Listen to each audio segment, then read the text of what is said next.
Okay. I'd like to welcome everybody to our meeting today. We'll do introductions a bit later when the item begins, but I have to go through some housekeeping first. So we're not expecting a fire practice. If the alarm sounds, can all present leave the building as quickly as possible by way of the nearest exit? And the designated assembly point is in the public square in front of Cast, beyond the fountain and away from the civic office. If there's anybody with mobility issues, please wait in the refuge area at the top of the stairs where the emergency evacuation lift is located, and use the intercom situated to the left-hand side of the lift doors to call for assistance. There'll be no roll call. Mobile phones, can we all make sure that our mobile phones are switched to silent mode? This meeting will be audio-visually recorded and will be available to view on the Council's website and YouTube channel. Can I ask those present to use their microphones to ensure the audio can be captured, and remember to switch it off when you stop speaking. Any members of the public entering the council chamber are accepting that their images will be retained and broadcast by the council. If any member of the public or press is intending to record or film any part of today's meeting, please ensure this doesn't disturb the conduct of the meeting. I don't think we've got anybody here.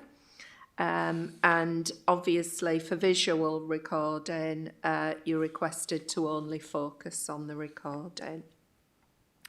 So for our agenda, do we have, to start off with, any apologies?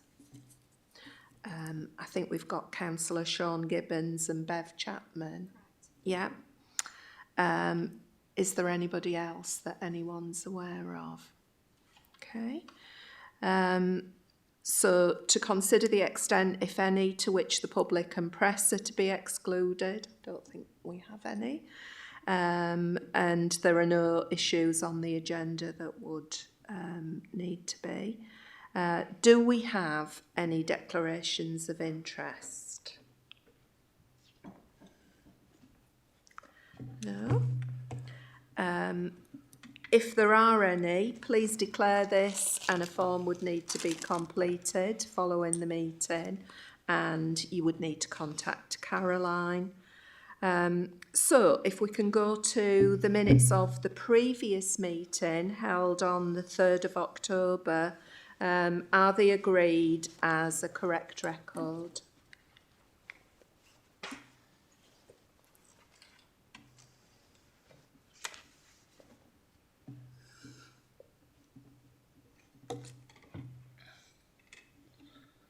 Agreed. Seconded.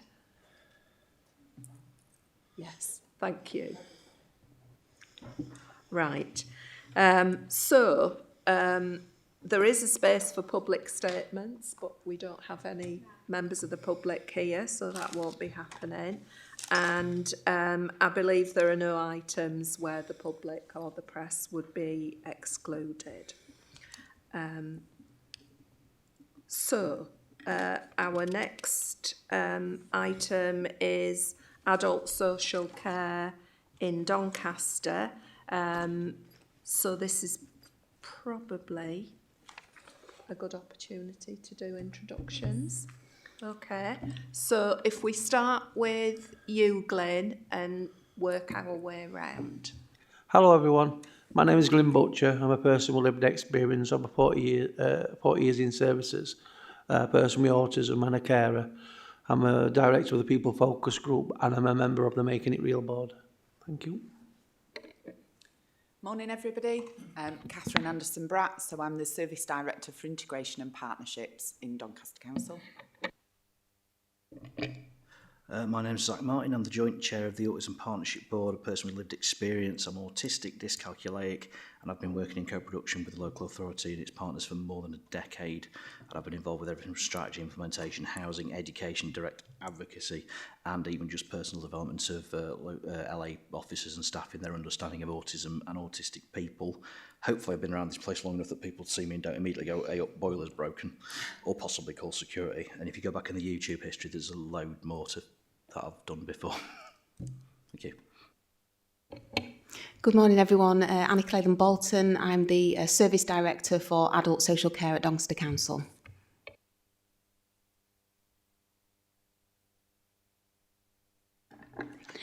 Hello, my name's Helen Sterland. I'm severely visually impaired. I'm the co-chair of the Making It Real board and on various other boards as well. I haven't been involved very long, but it's a great board to be involved in. Thank you. Good morning, everybody. I'm Martin Greenhalgh, Tickle and Waddles Ward. I'm Vice Chair of this committee. Thank you. So, my name's Glynis Smith. I'm the Chair of Health and Adult Social Care Scrutiny and the Councillor for Hatfield Ward. Councillor Linda Curran, Hatfield Ward. Councillor Sue Knowles, Armthorpe Ward. Councillor Laura Bluff for Besica Ward. Councillor Yetunde, Whitley, Hintic and Cleland. Apologies. Just to say another apologies. The wrong names are coming up on the screen, so we'll put a note on the recording on the website. So I apologise for that, but it's something I can't change during the meeting.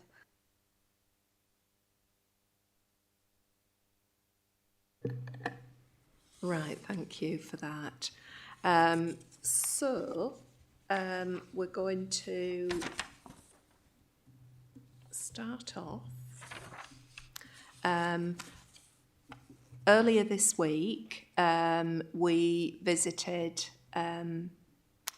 Positive Steps, which was a wonderful experience, and we also spoke with, in this building, the CALT team, which was also a very positive experience. I think we were really pleased with the differences in ways of working for the CALT team, and it's some time since, certainly since I've visited Positive Steps, and I felt it was very different.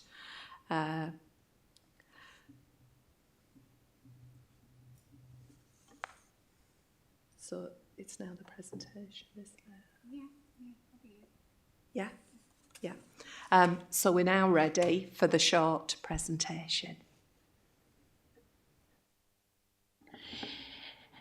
As co-chair of the Making It Real board, I would like to ask Annika to present on behalf of the board the local strategy. Thank you, Helen, for that introduction. I think today what we want to say is, firstly, thank you for the opportunity to bring the care and support here today.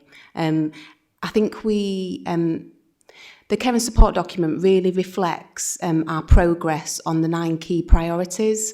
I think you will see in the document, which we assume that you've read and seen the presentation, that there's been real progress that has been made, the things that we are incredibly proud of in terms of the progress that has been made. And we hope that this document really kind of celebrates the progress and acknowledges those achievements. But I think we wanted to also reflect that we are absolutely on a journey with these 9 key priorities, and that we have some way to go. We wanted to leave enough time for questions, and we see this as a real opportunity for you to help us to reflect on the progress that we have made, and actually the further way that we have to go. So just to say thank you for the opportunity, and we really hope that this will help us to reflect on the progress. Essentially, this is about getting alongside Doncaster people and working on what's important to Doncaster people.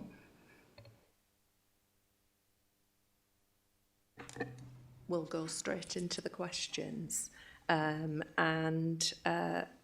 mine's the first one. So looking at the progress shown in the report in comparison to this time last year, do you think we're where we want to be? Which priority has progressed the most? And which priority has the most challenges, and what are they? And what do you think could improve that situation?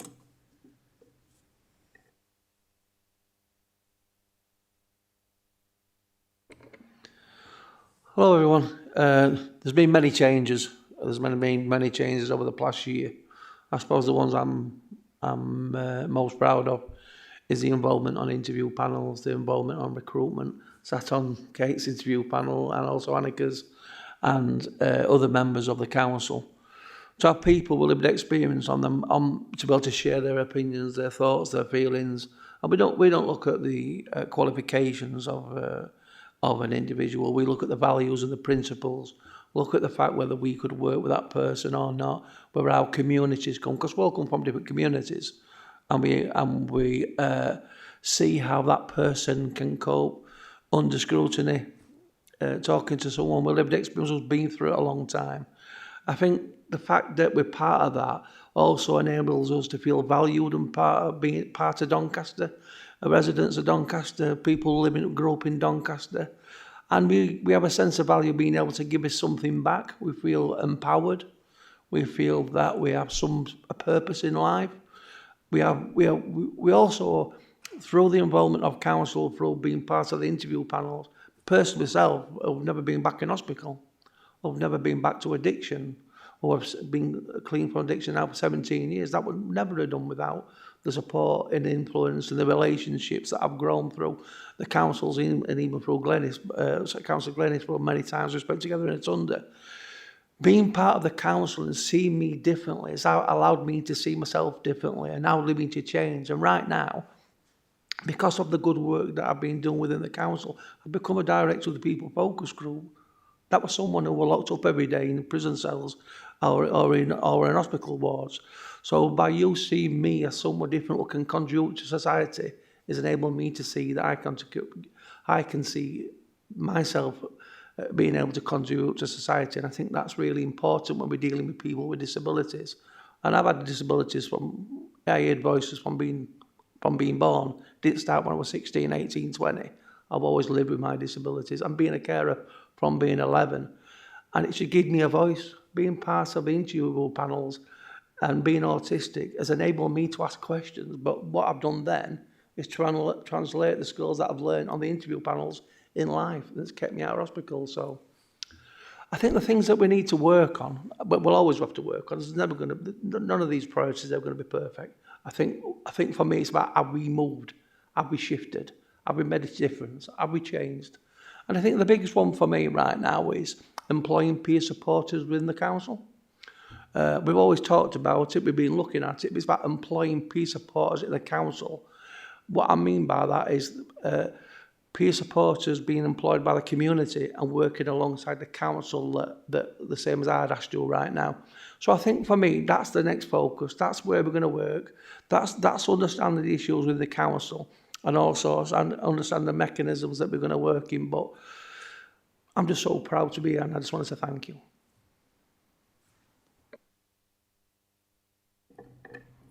Would anybody else like to? Yeah. From my point of view, following on from what Glenn said, I haven't been on the board or involved with adult social care for a long period of time. But while I have been involved, I feel as though it's been an honour and giving something back and giving a voice for people with visual impairment that don't always have that voice because it's a hidden disability, and people would see me sat here today with no disability unless they saw me with my white cane, and then it puts a different stance on it. But I'm still Helen, I'm still a person, even though I've got the disability. And to be able to work within the council and feel as though your voice is heard and respected and valued is a great help to somebody that has worked and had to give up work due to the disability, that you feel as though you're part of society again, you're making an impact. And from when I joined the board to now, there has been so much improvement within the strategies, and I feel as though the council has got some way to go, but working with people with lived experiences, they are encouraging people to have that voice and to make a difference for the wider population of Doncaster.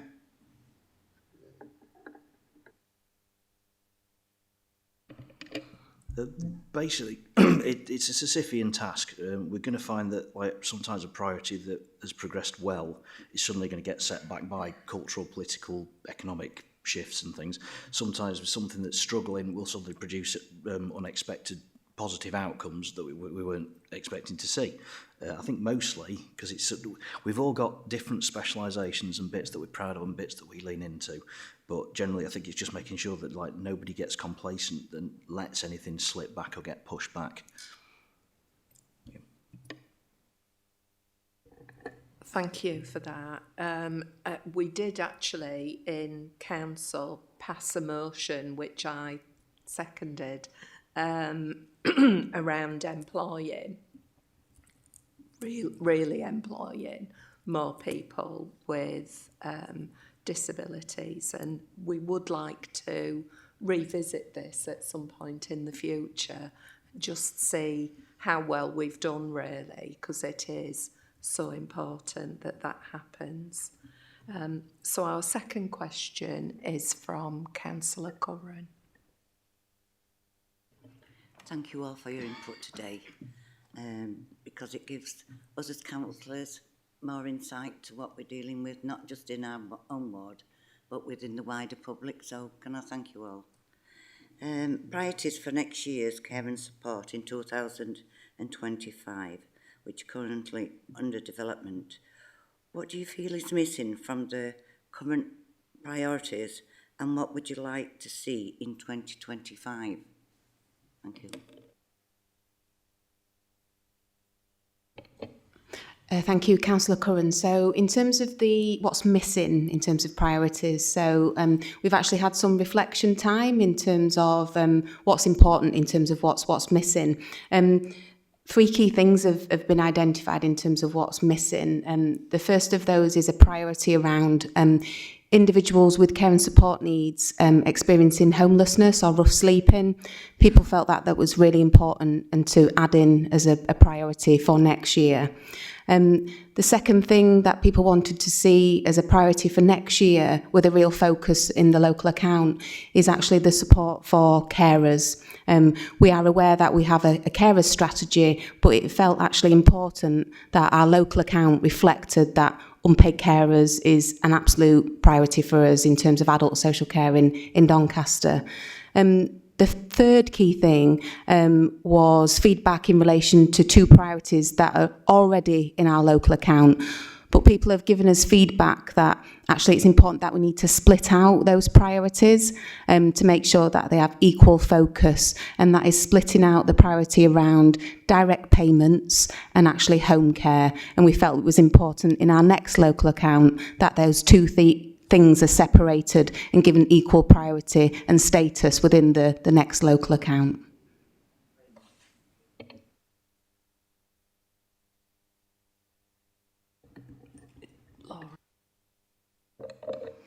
Thank you, Chair. So on priority one, which is increase opportunities for local people with lived experience of care and support to influence Doncaster's approach from improving our services to recruiting the right people.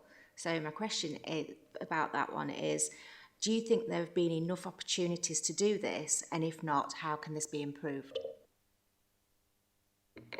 Well, some of the opportunities that I've been experiencing, and the people, we've got 3,500 members within PFG, and also the community that comes in.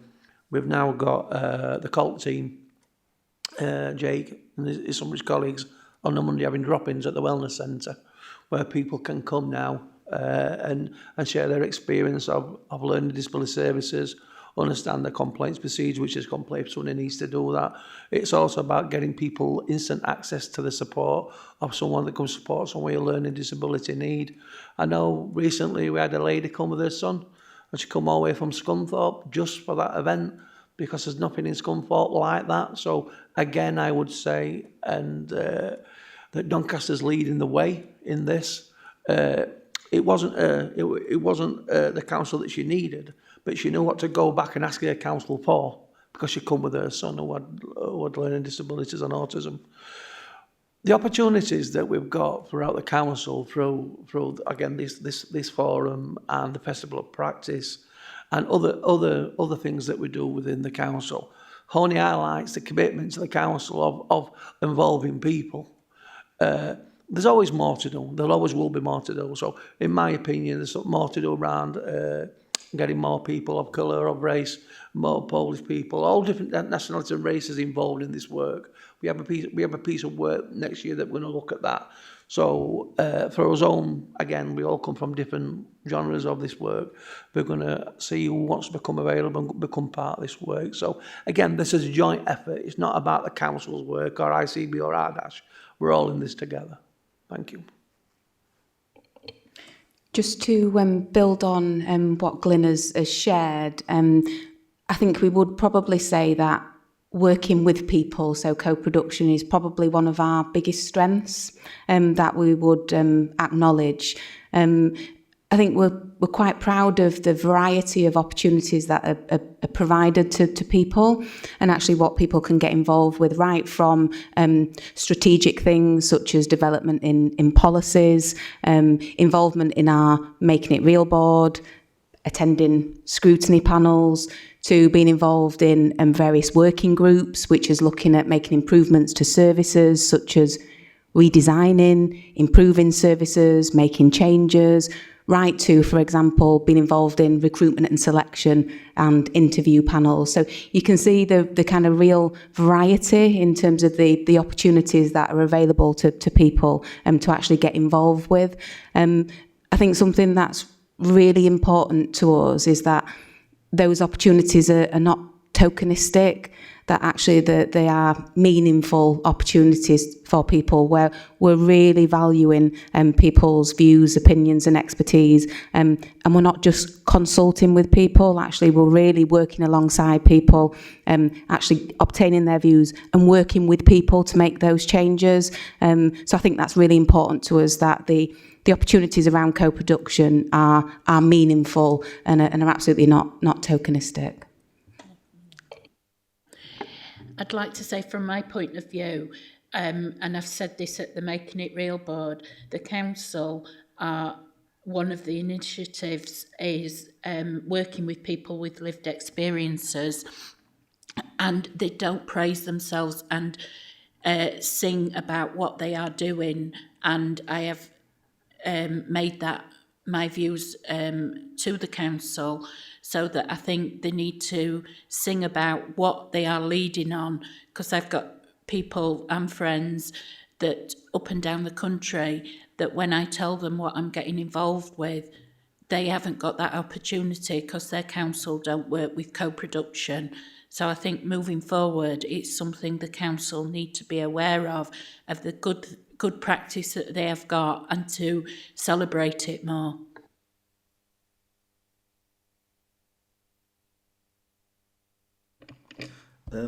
Basically, I'd like to see co-production embedded as standard at all levels across the local authority. So, you know, our presence here demonstrates that there is a reasonable representation at a strategic level. But I mean, despite leading with the fact I've done everything, we can't actually do everything. So there's absolutely a need to expand the pool of people with lived experience, both by recruiting from the general public, but also by recognising the lived experience of those who already work here, and improving the recruitment process so that lived experience is valued in line with training and education and work experience.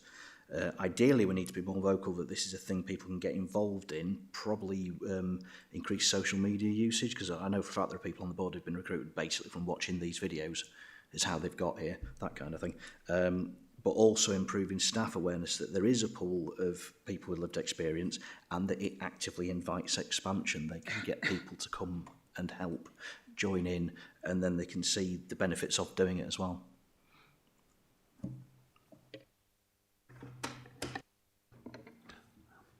Hello everyone, I just forgot one of the biggest things I'm proud of this year that I were involved with through Health and Social Care. I chaired Doncaster Summit meeting this year.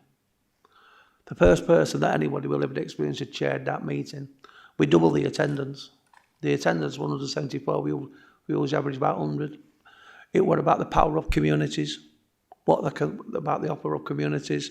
And just for somebody who were allowed to chair that meeting, to be part of that day with Alan Wiltshire and everyone, I just want to tell you how proud I were.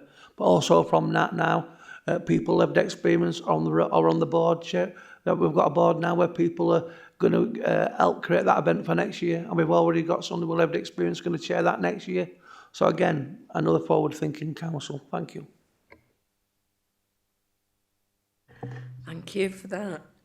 So our next question is one from me, and it's around priority 2.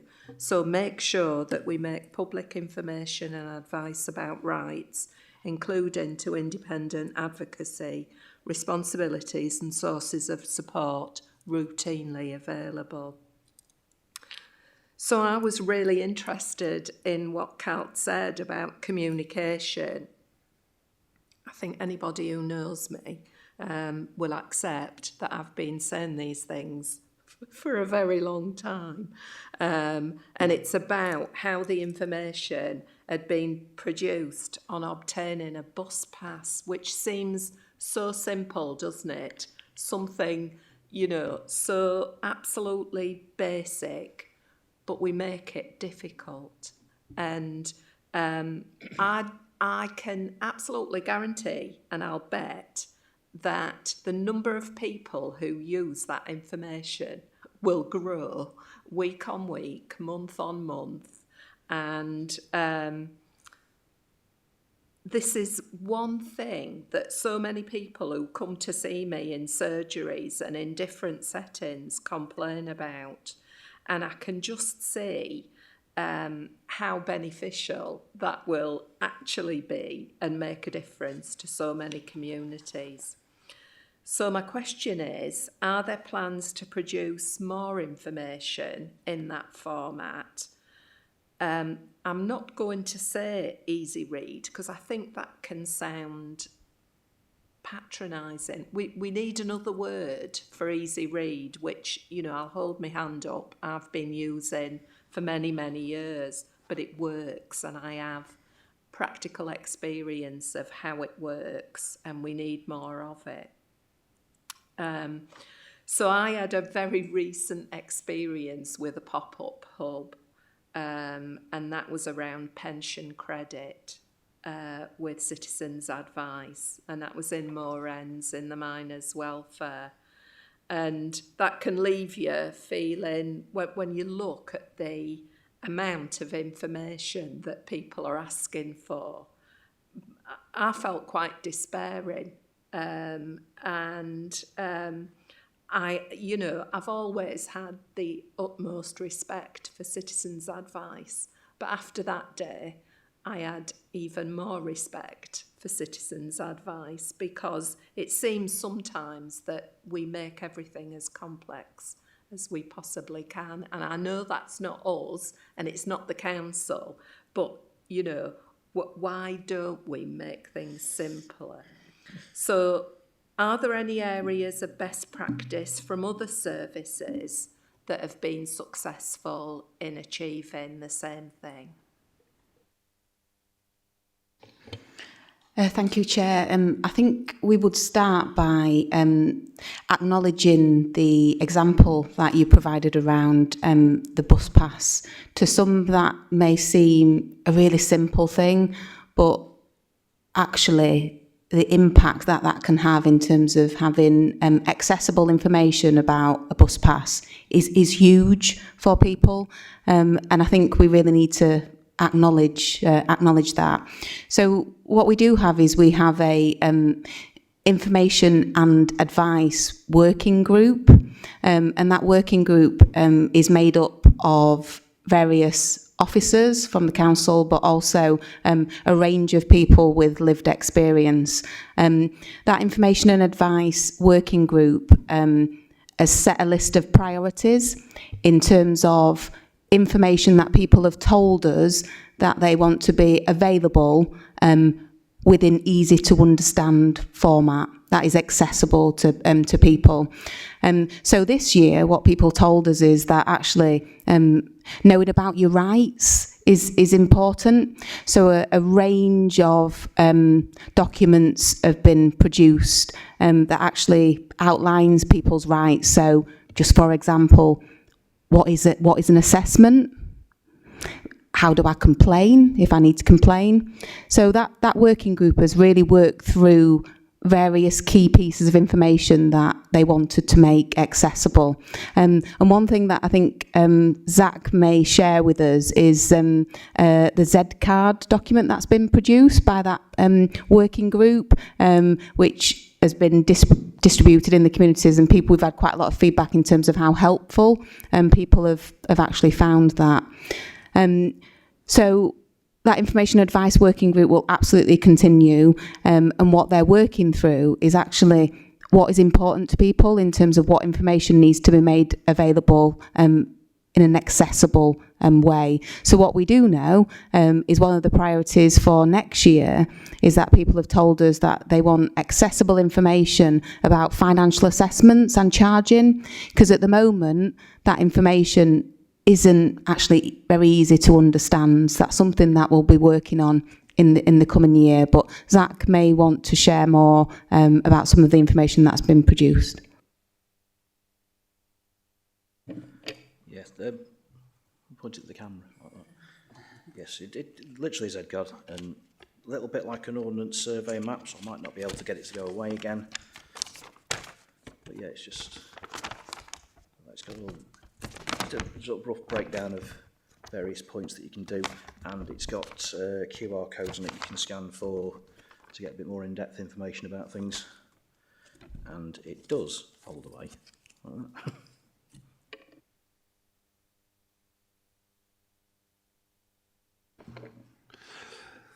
Thank you for this subject. This is one that's close to my heart, not knowing where to go, who to talk to, what to do. It's something that has really been important to people who I work with every single day. Not knowing also leaves you disempowered. So this subject is something that I felt in my life disempowered. I had the opportunity for the Making It Real board to actually shadow for the day on the counters downstairs when people come in and the reception, listening to people's wants and needs, what people are asking for, and we're able to feed that within the board. I am the person at the people focus group, people on a bus pass. So I help people get people bus passes. And also there's train passes that people want, and there's other things, access to information around food banks. So there's lots more we can do, but I think the fact that we're talking about it is really important. Again, even I didn't know what the advocacy service were in the council. I recently had a situation where somebody come to me who wanted to have an advocate about the family situation. I didn't know. I'd rung the council. They didn't know it were. So there's something about knowing all these advocacy services and meet them people having some sort of corporate communication strategy, how that Doncaster public are going to know who they are. I know this is up for review at the minute, and I'm happy to be part of that, but advocacy is a fundamental key part for anyone with a disability needing that service at some point. Thank you.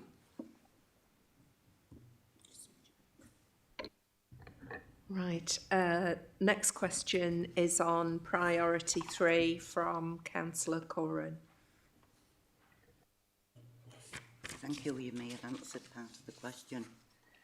It's continue to improve local timely access to care and support, making sure we listen to people seeking support, their families and local communities to understand what matters most. So the question would be, what has been the greatest achievement over the last year, and what can be done to further and continue and improve upon this?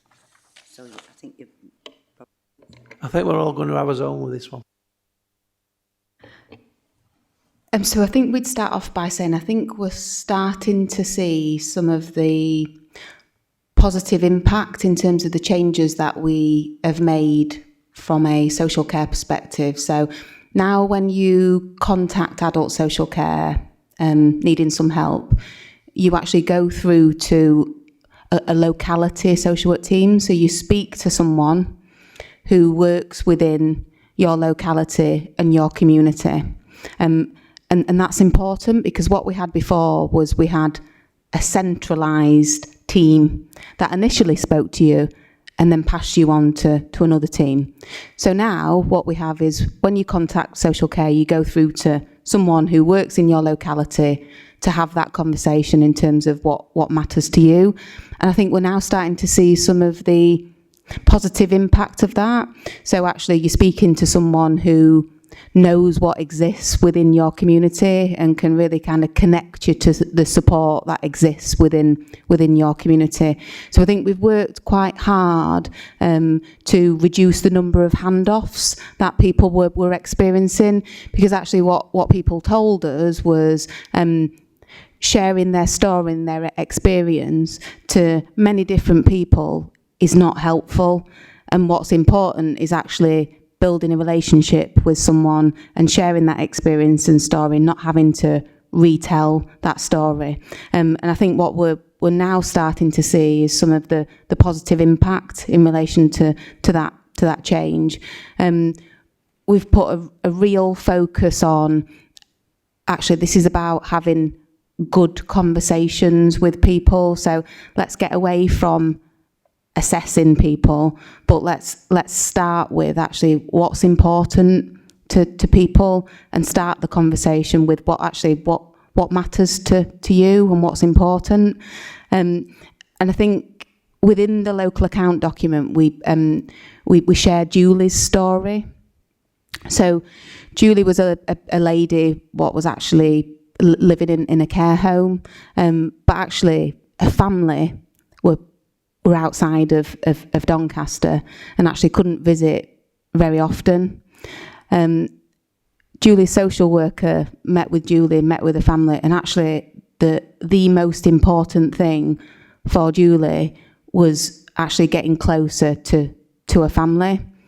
The social worker actually supported the move for Julie to move closer to a family. That may seem really, really simple, but actually when you read Julie's story, the impact that's had, she's able to see her grandchildren. We've seen photographs in the local account of her sitting with her grandchildren in the garden. It's hugely impactful in terms of for Julie and for her family.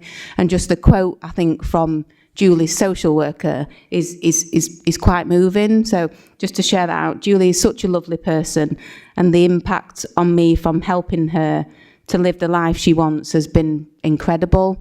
And I think you only have to look at the photographs and you can kind of see the joy within Julie's face, but also her grandchildren's face and her family, and you can really see that impact. So I think actually focusing on what matters to people and what's important, again, is we can start and see the positive impact of that.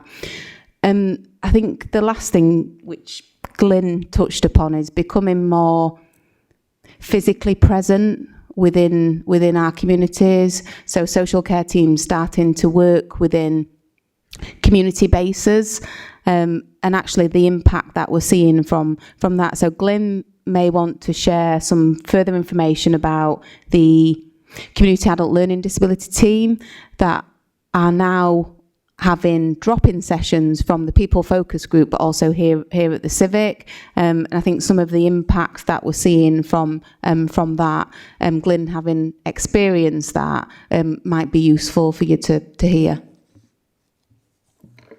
Thank you. I think if you think about last year where people were talking about these things to actually now doing, for me it's always about a shift on what we'll be doing next. So yes, we start with a cult team, but next year I'm hoping social workers were based in lots of community groups throughout Doncaster. So again, is it finished? No, but is it progressing? Yes. And I think the beauty of having the teams available is the relationship. Lots of years people thought they can't complain about a service or say anything wrong about a service just in case I go in that service. That's not how it feels in Doncaster. You're able to have that open and honest conversation that things aren't not going right. We don't know whose fault it is, but whatever fault it is, can we find a solution together? And that's what Jake's doing. That's what the team's doing. They're coming to the wellness centre, dropping in. It's no formal stuff. It's nothing heavy. They're there sitting with people, but they're having natural conversations and things are coming up. Then Jake's able to put things in place, put practices in place to solve it. And also they feel more connected to the learning disability team and to the staff because they feel more safe.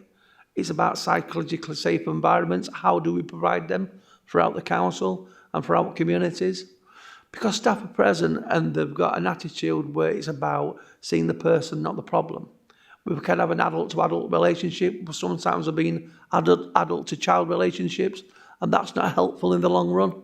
It's about me taking responsibility for my life, but how can you enable me to do the things that I can't do? So that's a lot of the conversations that have been happening. It's about where do I sit, where do you sit, and where do we sit together? So we all can come up with a similar a plan that can enable me to live the life that I want to live instead of existing. There's been people coming along who didn't know how to access learning disability service, been in learning disability service all their life, but didn't know how to access a service. So again, these are some of the examples that's coming, but I think also the benefit that's happened, people have not only come with a learning disability, but they've come with a carer. So the carer is not going in crisis because the loved one has got someone to support them. Thank you.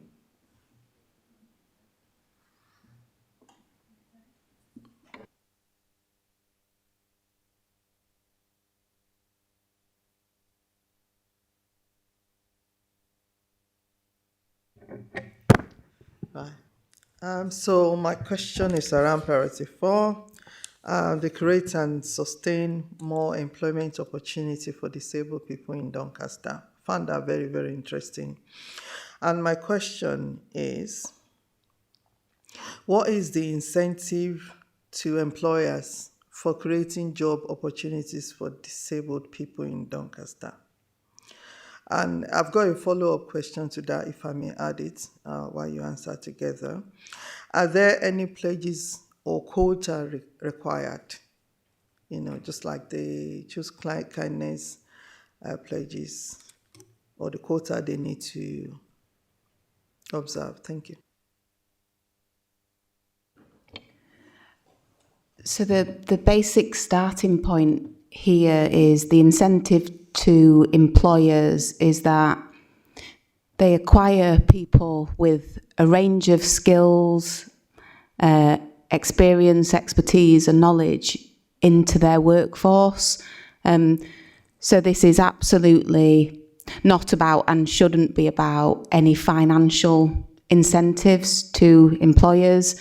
Actually, the incentives here is they obtain a workforce that workforce is skilled, knowledgeable, and bring expertise and experience into that workforce. And I think kind of giving back as well into their community is also an incentive. We've shared Philip's story within the local account, and I think Philip's story actually demonstrates the incentives to employers. So Philip is a young man who absolutely loves valeting cars, and that's his passion. If I needed my car valeting, I would absolutely want Philip to do it because that's his passion, that's his job, and he does that job to an absolutely brilliant level because that's his passion. So by Toyota recruiting Philip into that role, actually what Toyota have received is a great employee who's actually really good at his job. So I think that gives us kind of what the incentives are, that actually this is about increasing the the workforce, bringing a range of kind of skills and knowledge into that workforce. And this is not about kind of any financial incentives to an employer. In terms of the follow-up question of any quotas or pledges, there hasn't been anything set in terms of employers should employ a certain amount of disabled individuals. There is no quotas at the moment or any pledges. However, one pledge that we as a council have signed up to is the council have signed up to the South Yorkshire Employment Ambassador Standards. So essentially this is a set of standards that have been co-produced with individuals with lived experience that essentially set out pledges of actually how we should recruit and support in the workforce individuals with disabilities. So it's those standards that as a council we've signed up to and pledged to actually adhering to. You want to respond to that? Just from my perspective, I've offered to be a buddy within the council if anybody needs support with coming to terms with visual impairment, because, like I said earlier, I had to give up work, and if I can help somebody else not go through the issues I had to go through, and then find gainful employment, then that is my offer to the council.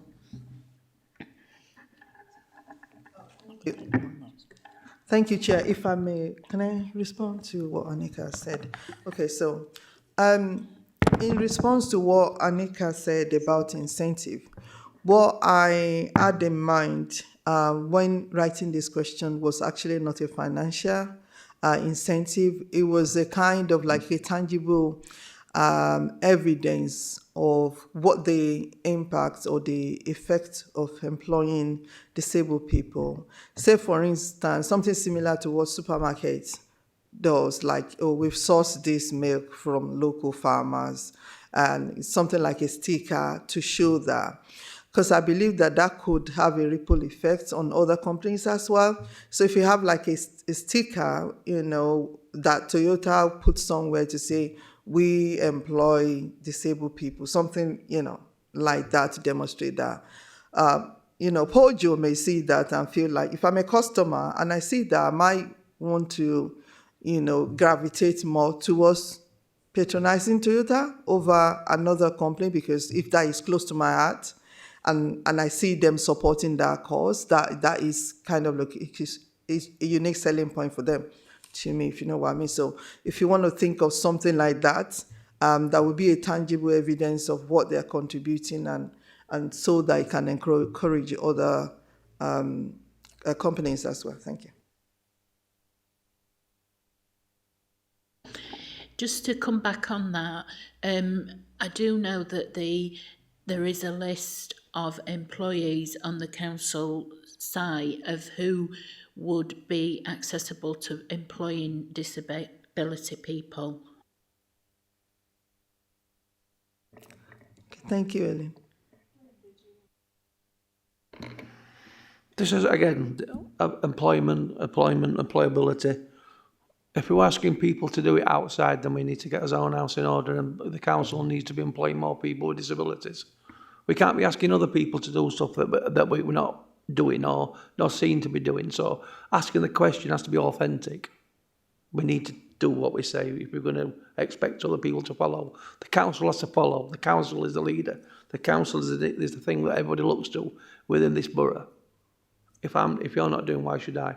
These are the questions that come back to me about employing people outside organisations.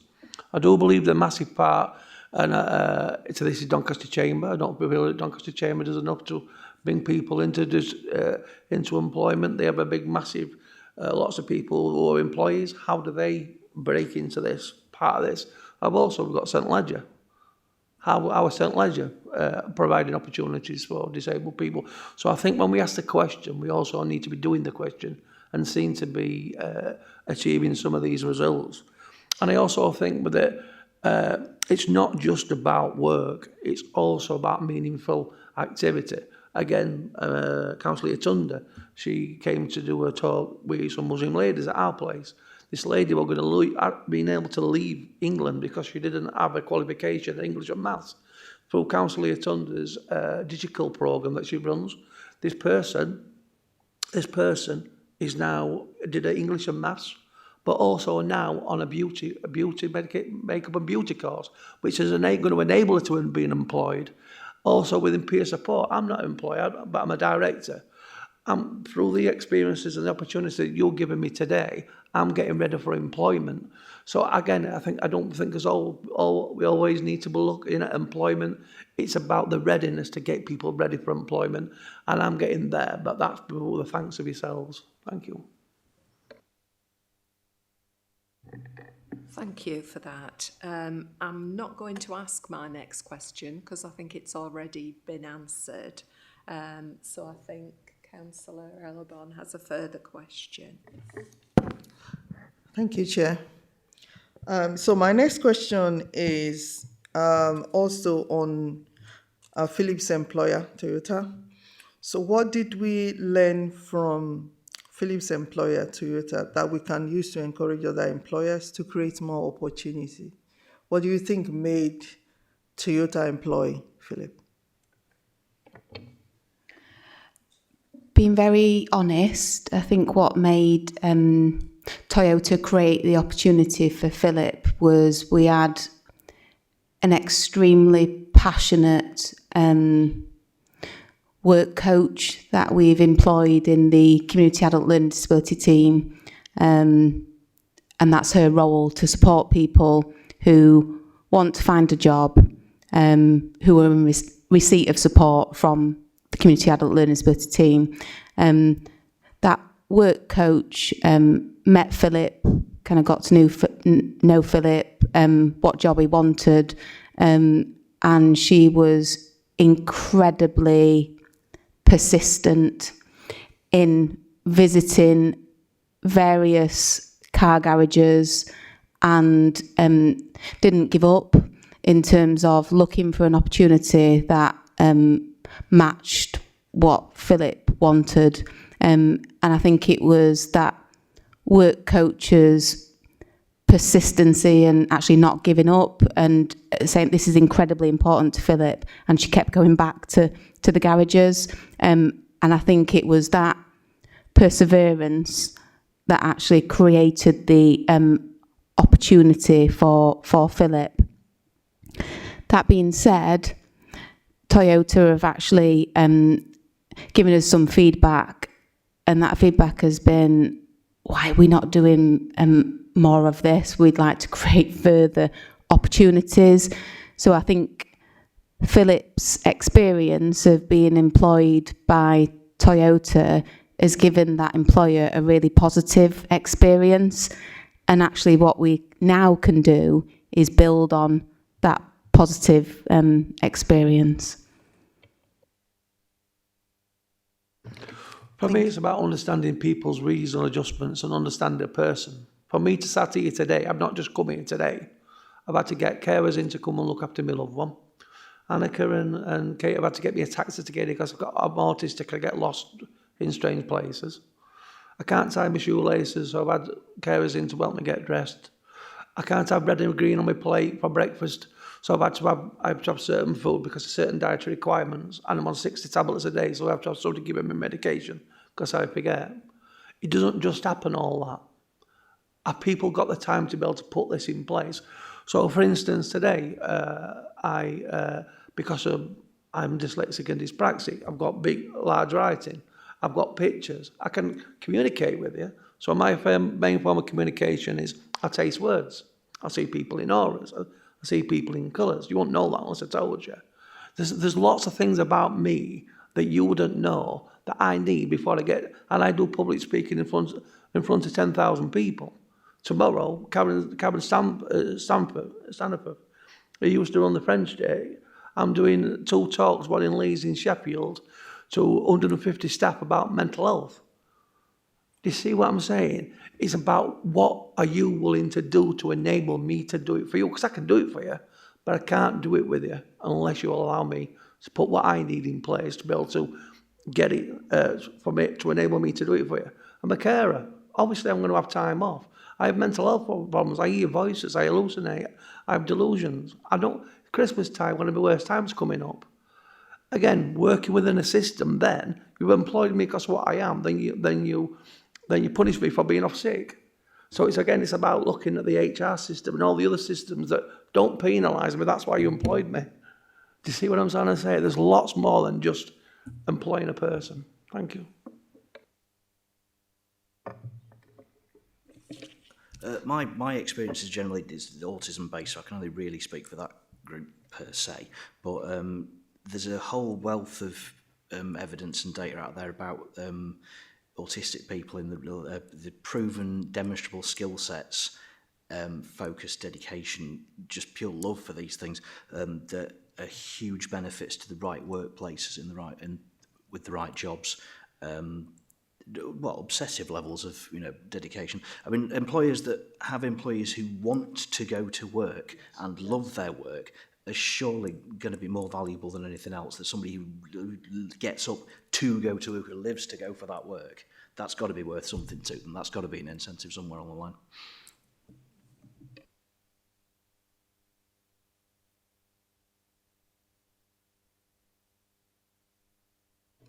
It's around health and safety. How do we work with companies to ensure that health and safety is undertaken, and whose responsibility is it? Whose responsibility is it? I think from my perspective that health and safety is everybody's insurance that you work in a safe environment, but overall it's the employer, it's their systems in place that you need to adhere to make sure that everybody's safe within that environment. Just to build on what Helen has shared, so in the local supported employment programme, which is mentioned in the local account, in direct answer to your question, the responsibility around health and safety, the employer has a responsibility to the employee to make sure that arrangements are in place. However, every single person supported to find a job on that programme has an allocated work coach, and actually what that work coach does is works with the person finding the job and the employer to actually check out that things that need to be in place for that individual, specific to that individual, actually are in place. So some of you actually met, I think, the person who I'm referring to, Alicia, on your visit, and met her. So it's part of her role to connect that individual to the employer and actually continue those conversations from a health and safety perspective in terms of, are all those arrangements in place for that individual, and actually what is the support plan in place for that individual within the workplace. So it's not just someone is supported to find a job and then left. Actually, that support continues within the workplace. Because it was based on. Oh, sorry. It's one of the things my obsessions randomly that's come up. It should be the duty of every employer to ensure, so far as is reasonably practicable, the health and safety and welfare at work of all her employers, and that's from the Health and Safety at Work Act 1974. So there's definitely already steps, measures, legal processes in place for that kind of thing as well, and there has been for a long time. Thank you. For me, it's about having a good induction. It's about having an environment of learning and training and constant learning. So it's about working together to understand what people's risk factors are, right? It's financial, mental, physical, emotional. It's about safeguarding, right, and providing psychologically safe environments like this one.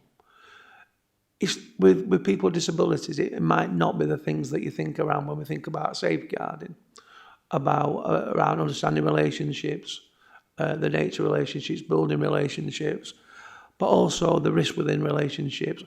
A lot of the things that we do around risk is around sexual health or social media or about sharing information.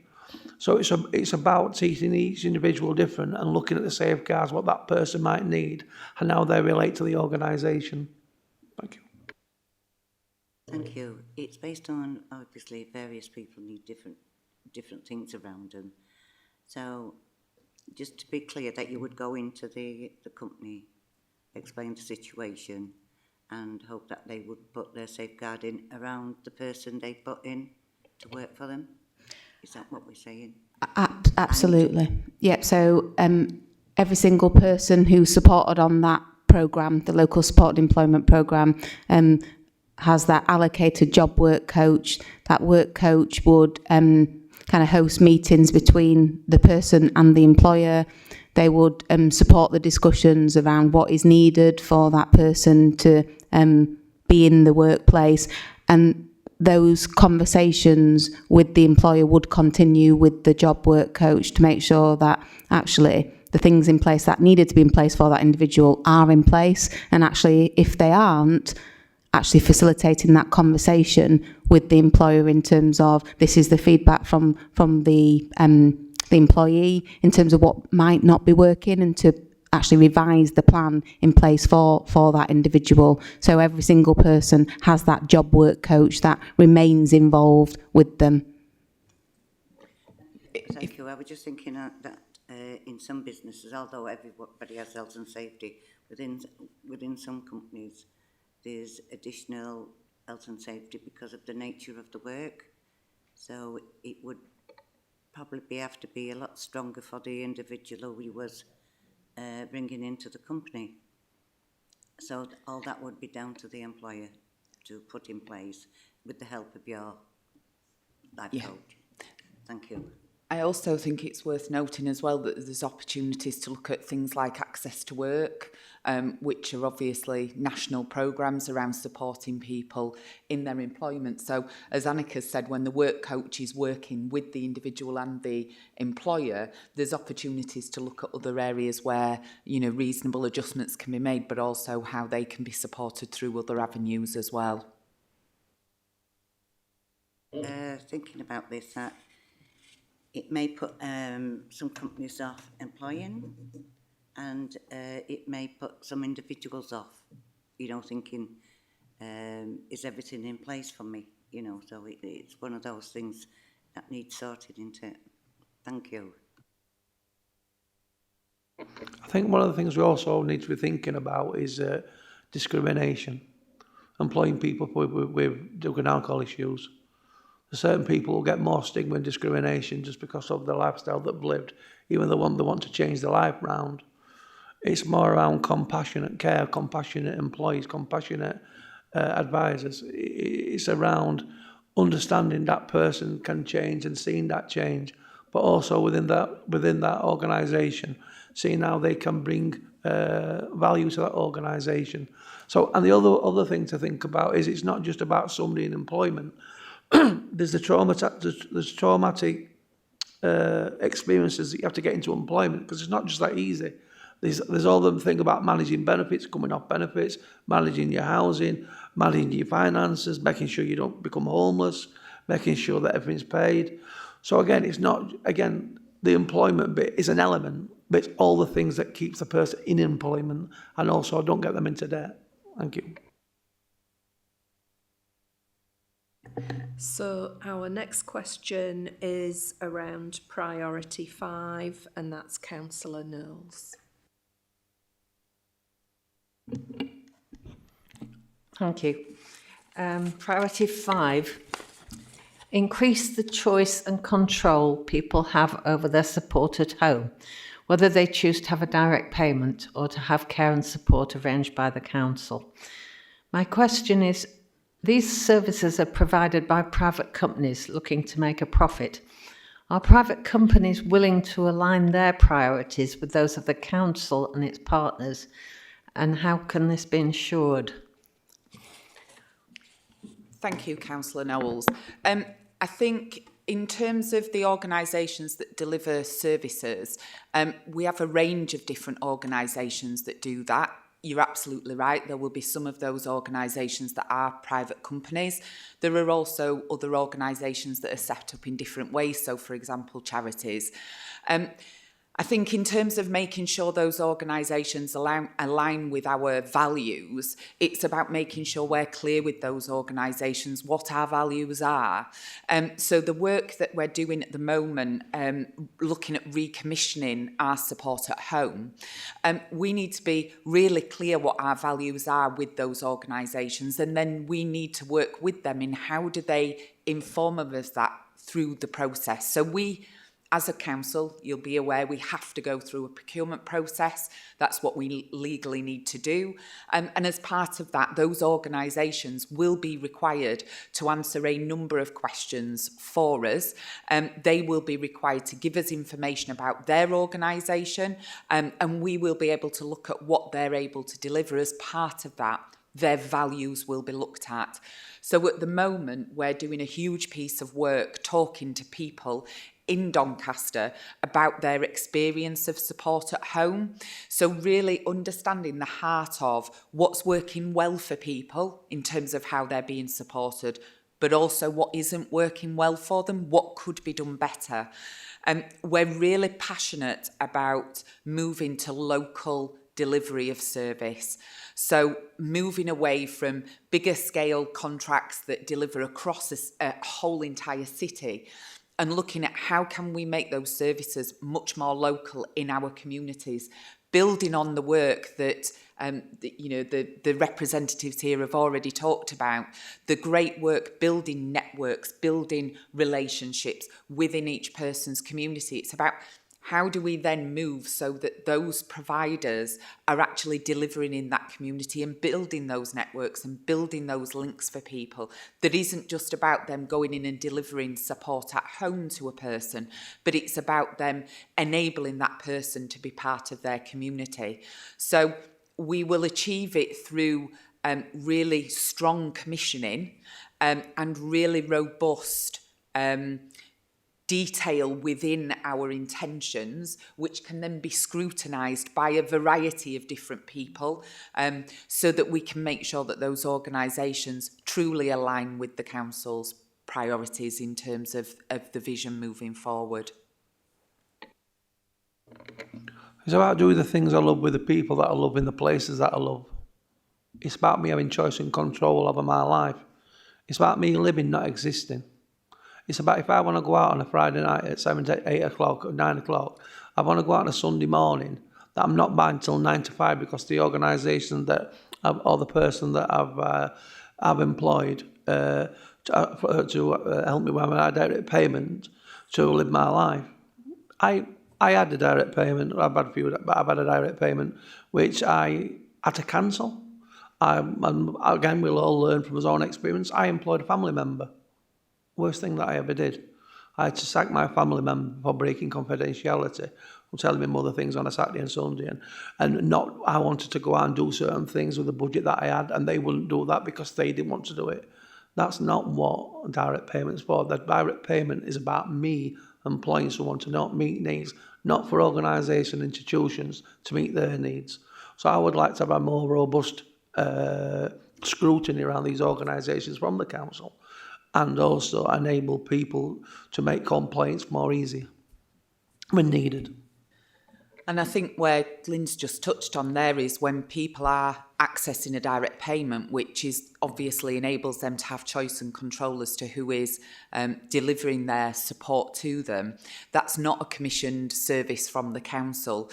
So it's about making sure then when people are choosing a direct payment, they've got really good information and advice available to them.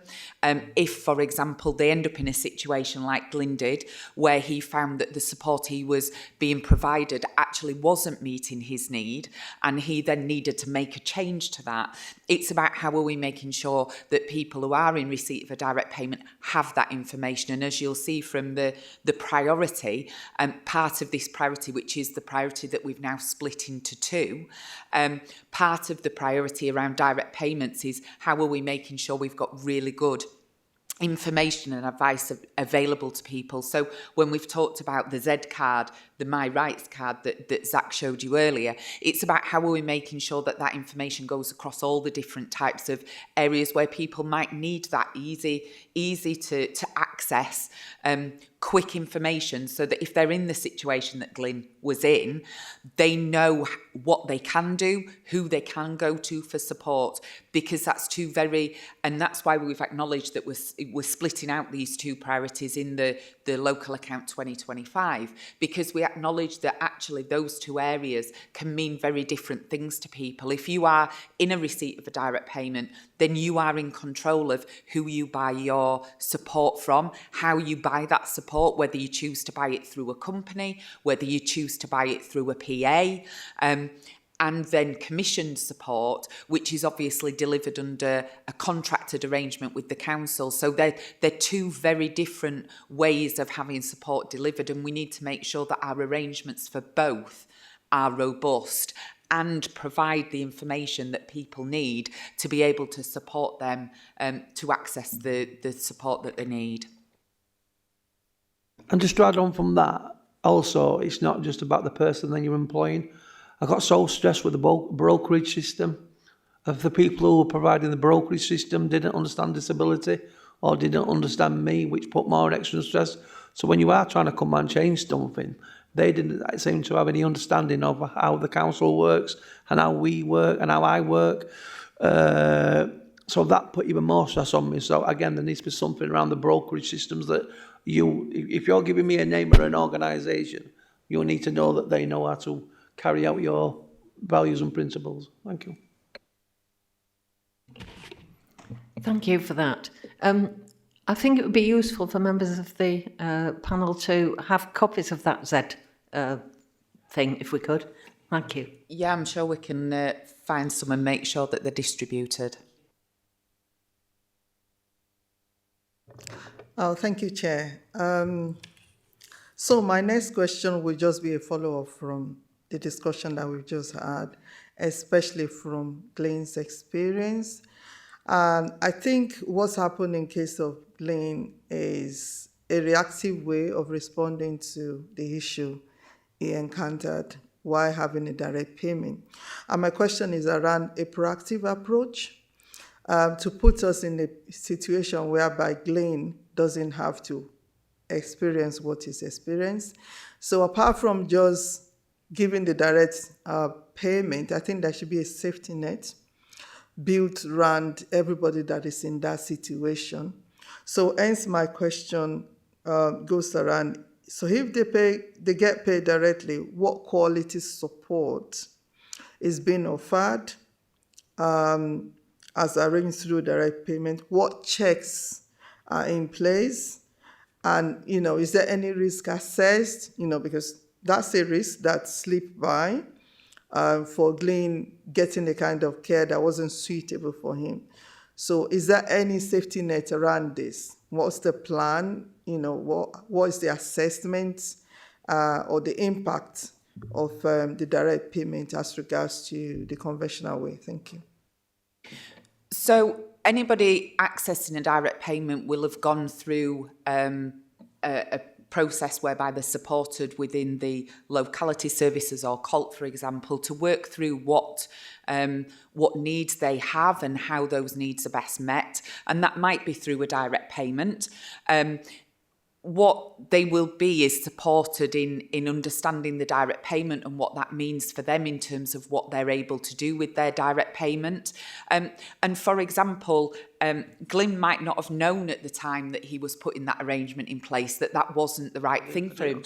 And actually, you know, that is then Glyn's lived experience in terms of going through that process and coming out the other side with the knowledge that he has now in terms of actually that wasn't the right thing for him. But the direct payment allowed him the opportunity to try that, to see if that was the right way of meeting his support needs. In terms of kind of what you're saying from a safety net point of view, contingency arrangements would be looked at in terms of part of the assessment, and I'm sure Annika could talk more about this from the team's perspective, but we look at what people need holistically in order to live their best life, and a direct payment might be part of that. There might also be other mechanisms put in place to support somebody. So a direct payment is only one part of what can be a solution for somebody.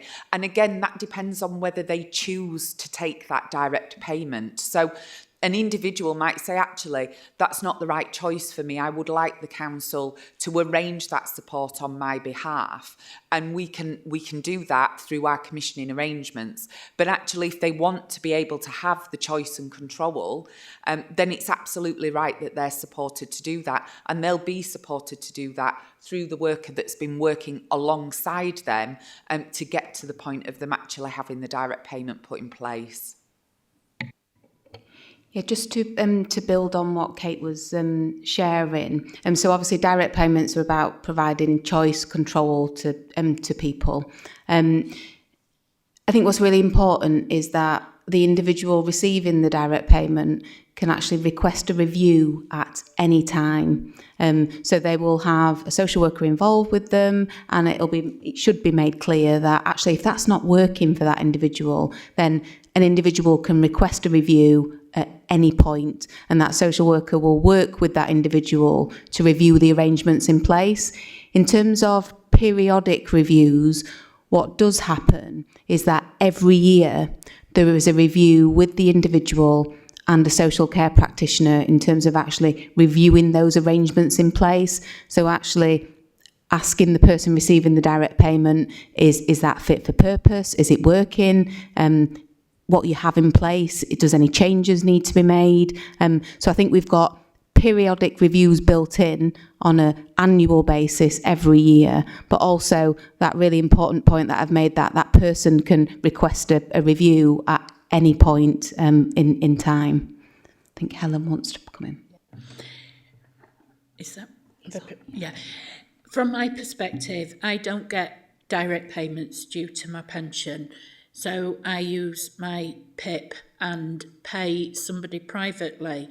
But to ensure that I'm getting the right support, I know that I can speak to the council and ask their advice if there is any issues. So from that point of view, I know that I'm getting the right care and support, but also the advice and help from the council. Thank you.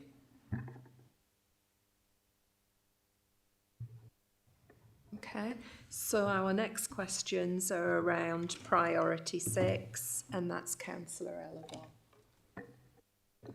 Thank you very much, Chair. So my question is around priority 6, and it supports more people to live in a place they call home by helping more people to leave hospital and mental health inpatient stays promptly, and reducing the number of people living with restrictions on their liberty.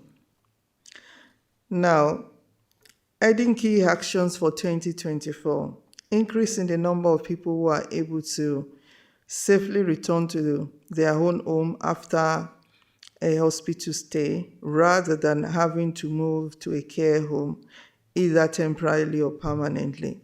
Now, my question is this: is there any reassessment plan in place to check the continuous suitability of the safe return home for these people? For instance, 2 to 3 months after returning home, is there any plan to check on them to see how they are faring? Or do we have to wait for them to return back to the hospital if their situation changes? Thank you very much for that question. So this action is very much about being able to increase our reablement support for people at home. So what we've been working towards is increasing the amount of people that can move home without having to go to a care home. What that doesn't mean is that they go home without support in place. So if an individual was previously needing to go into a temporary stay in a care home, what we'd be looking at is putting reablement home support in place to support them to go home.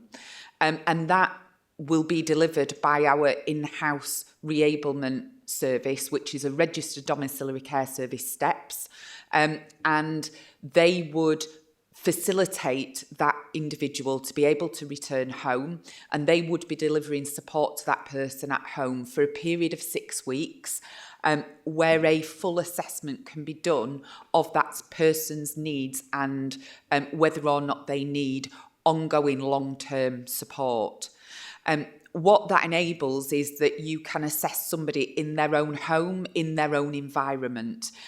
Quite often how people present in an acute setting in the hospital can be very different to how they present in their own home. And actually having their own environment, their own belongings around them. So we've been working really hard, and we've more work to do around increasing the amount of support that we can give to people coming out of hospital. What we would say is that it isn't just then they come out of hospital and then we don't see them. Actually, they will have that support in place. Now, if they get to a point where they are independent and they don't need any further support, then we would make sure as part of the exit from their house that they are informed of how to contact us if they find that there is a deterioration in their needs, for example. But more often than not, what we're doing is working with people to then work out how they need to be supported long term. And that might be then a move to an independent sector home care provider. It might be through a direct payment. It might be through working out other arrangements in place. So, for example, attending day activities. So we'll work with them on what their ambitions are, how they want to live their life. The reablement service is there to try and support them to be as independent as possible. So looking at what equipment potentially could support them and then what additional support they'll need. So yes, we don't wait for people to come back into hospital. We will be in contact with that person through the STEP service within that first 6 weeks.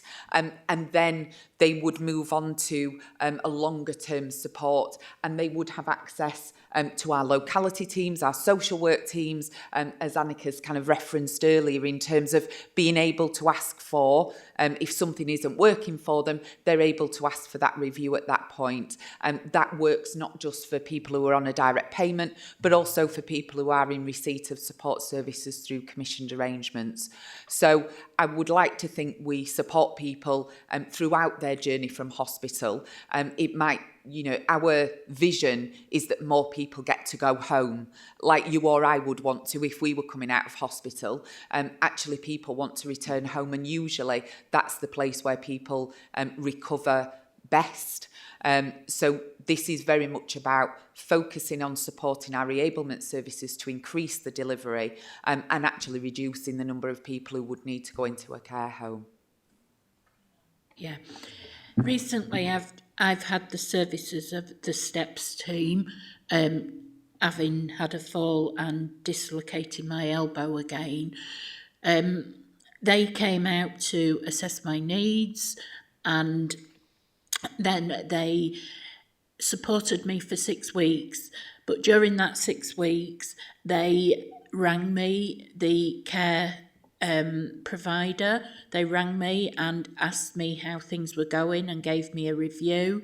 And then after the 6 weeks, they came and spoke to me, the team leader, and asked me how things had been and if I needed any further support.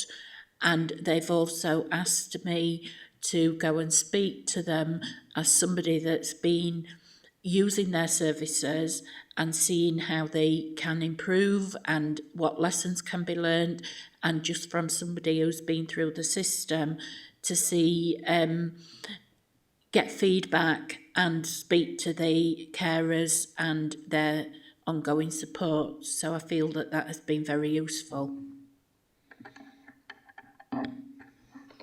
Thank you, Ellen.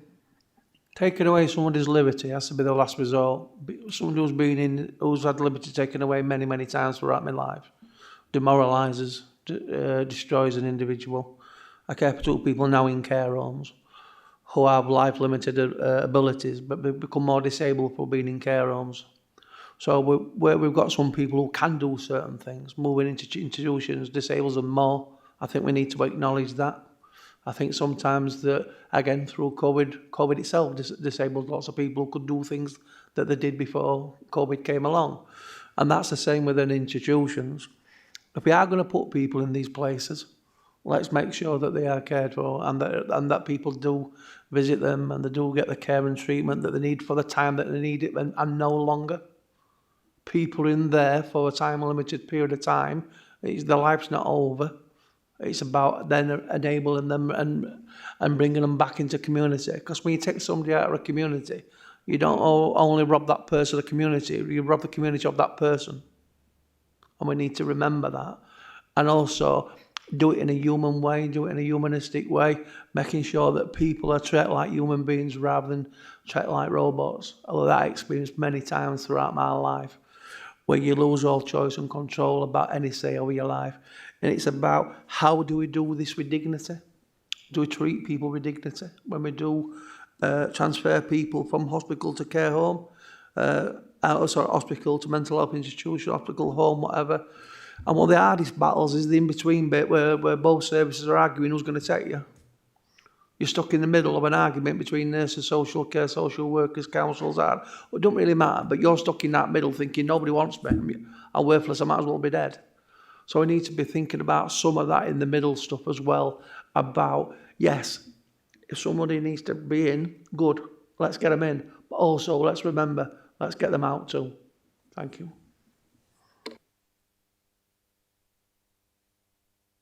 Our next question is priority 7 from Councillor Bluff. Thank you. So, improving our support for young people who require care and support in their teenage years and into early adulthood to make sure they can plan ahead and have enough time to make informed decisions about their future. So my question is, what are the challenges being faced in improving support to young people and into early adulthood? One of our biggest challenges, and I don't think probably people will be surprised to hear this, is the timeliness of referrals into adult social care for young people who are likely to need support to make that transition into adulthood. So what we have identified is that we were receiving quite late referrals into adult social care, and actually that creates significant challenges, because actually what's really important and what young people and practitioners have told us is that there's quite a lengthy period of time that's needed to actually work with that young person, their parents, significant others, build relationships, get to know them, to actually do some really good transition planning. So we've identified it as a significant challenge and actually worked, well, what are we going to do about this challenge? And I think one of the fundamental things that we have done is we've set that principle of we want to be working with young people from the age of 14. I appreciate that may seem that adult services work with people from 18 upwards, but actually some young people require really in-depth work in terms of building support arrangements around them for adulthood. So we've set that key principle of 14 upwards, we need to be working with young people. one of the other things that we've done is we've built, and it's taken some time, a data source. So what we've done is we have pulled together all of the young people that we currently know of that are likely to need support going into adulthood, kind of post 18, and we've kind of set out over the next 5 years who those young people will be. And we've now started to use that data source to actually look at who are the 14-year-olds, who are the 15-year-olds, 16-year-olds, 17-year-olds, to start to do that early planning.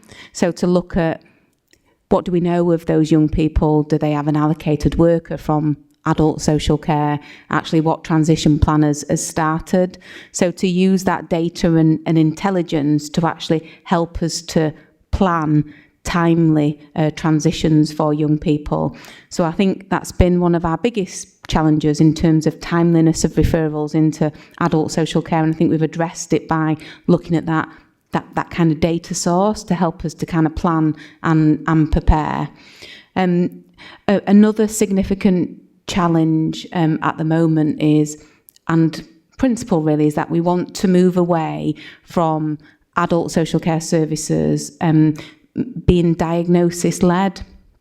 So at the moment, our transition service supports young people who have a diagnosis of a learning disability or who are autistic. That's a fundamental problem there in terms of actually that's diagnosis-led. What about those young people who don't have a diagnosed learning disability, are not autistic, but actually clearly need that support around them to help them make that kind of transition into adulthood? So we've done quite a lot of work in terms of understanding our current arrangements around our transition service, what's working really well and what we need to keep, but actually what do we want to move away from? And one of the fundamental things that we want to move away from is that criteria-led service. Actually, we want to be outcome-focused, needs-led, rather than support being based upon a diagnosis. Now, Zach has been quite heavily involved in the preparation for adulthood work and may want to share some of his experiences around the work, what we've been doing and the challenges. I was thinking on the in terms of the problems with the diagnosis-led care and support stuff. So the 2023 NICE guidelines gave an advised waiting time of an autist. Bear in mind, autism's my thing, so that's what I'm working on. The waiting time of 13 to 18 weeks for an autism diagnosis. The actual time in 2023, from point of referral to the start of the diagnostic process, was between 150 and 160 weeks, not 13 to 18, 150, 160. Not inclusive of the actual assessment, which can drag on for a lot longer. So you're talking 3 years, give or take. Countrywide, that can go up to 14, 16 years in some places, which is ridiculous. Here, those numbers are getting better due to the efforts of the local authority, the partnership boards, partner organisations. Although I was recently informed that the state of LD diagnosis is even more chaotic and messy than the autistic one, which is even more worrying.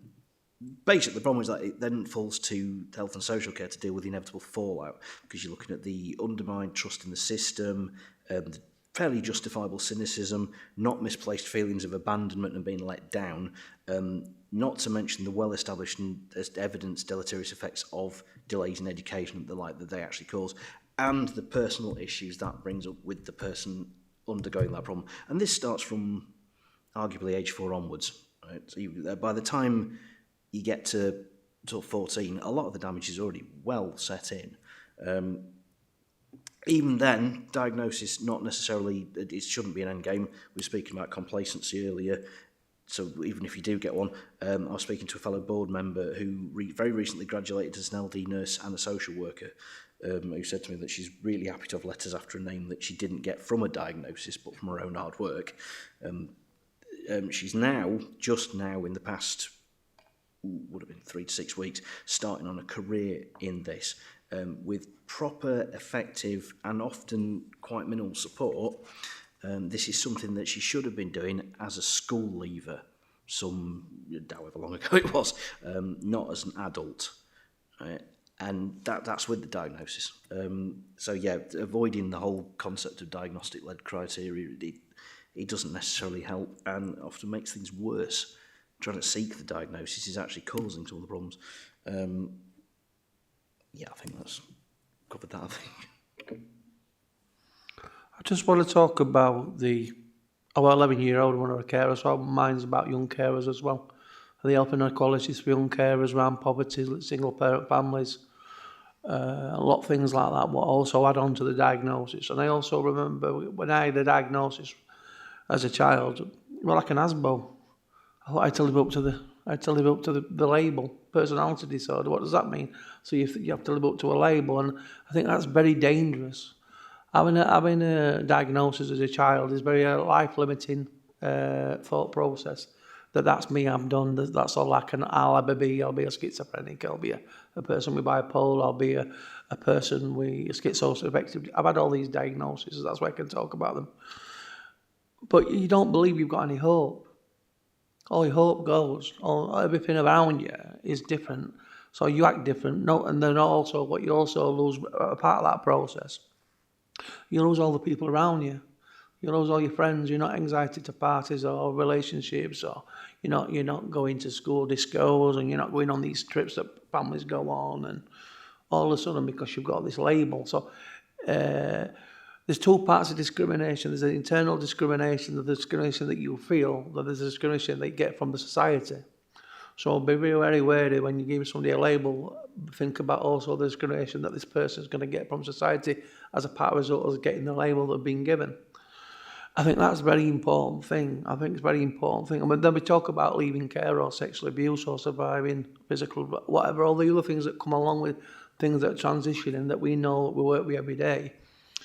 I think one thing we have to acknowledge, this is the one thing that we can't solve alone as a council and as Ardash and as the ICB and employment and benefits and all the other things that surround a young person, going through all the changes that a young person is going through around sexual orientation and all the other things they're going through. How do we become part of the solution, not a part of the problem? And I think that has to be round open discussions with partner organisations, voluntary organisations, church halls and other things. I think we need to come up with solutions together, how we can work better together in health and social care. We can only do what we can do. And a person has a lot more than that, especially a young person going through the things they're going through. So how do we as a system create these safe places, safe environments where we ourselves can say we don't know the answer. We don't know. Do you know the answer? And I think that's what I think we need to be doing within health and social care. We can only do our bit, but we have to acknowledge there's a lot more that we can't do. Thank you. It's also something of a feedback loop, if you will. Having a diagnosis of something it can help with identity and understanding of why you are like you are, why things happen like they are. But there's also there's this weird thing with the label but not label. It's a lot of people don't like labelling things, but a lot of the support networks require the label to make that happen. You're just caught in this, and as an old person, that's pretty chaotic. As a young person, you've got no hope.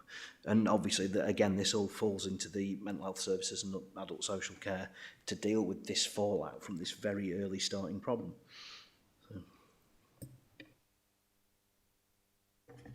Right. I absolutely accept and take on board what you said, Annika, and absolutely what you said, Glyn. The only thing I would say is that needs-led is what everybody should have, and I absolutely get that. But we need to be on the same page as health, because whilst we can do needs-led until that person is 18, the NHS won't accept that individual without a diagnosis, so that then slows down treatment when they become adults. So I suppose my dream would be that the NHS and social care and everybody else, Colt, you know, are all singing from the same song sheet so that people aren't excluded. And I think for some parents who I speak to regularly out there in Hatfield, it's really important for them because they don't qualify for things until they have that diagnosis, which is exactly what Zach said. So it's a gain on one and a loss on the other, and you know the ideal would be that the services got together and came up with something that, you know, worked for everybody. For me, it's about looking at alternatives for people to have assessments. There's lots of social workers based in lots of organisations. Could they be farmed out to other people to be able to do assessments to get them through quicker? I don't know the answer, but there needs to be some sort of solutions because what we do isn't working. So we have to acknowledge that, and how do we find solutions for it together? Because, like I said, this is all our problem, not just anybody. So, absolutely delighted to hear you describe the ideal. So one of the key challenges is joined up support for young people.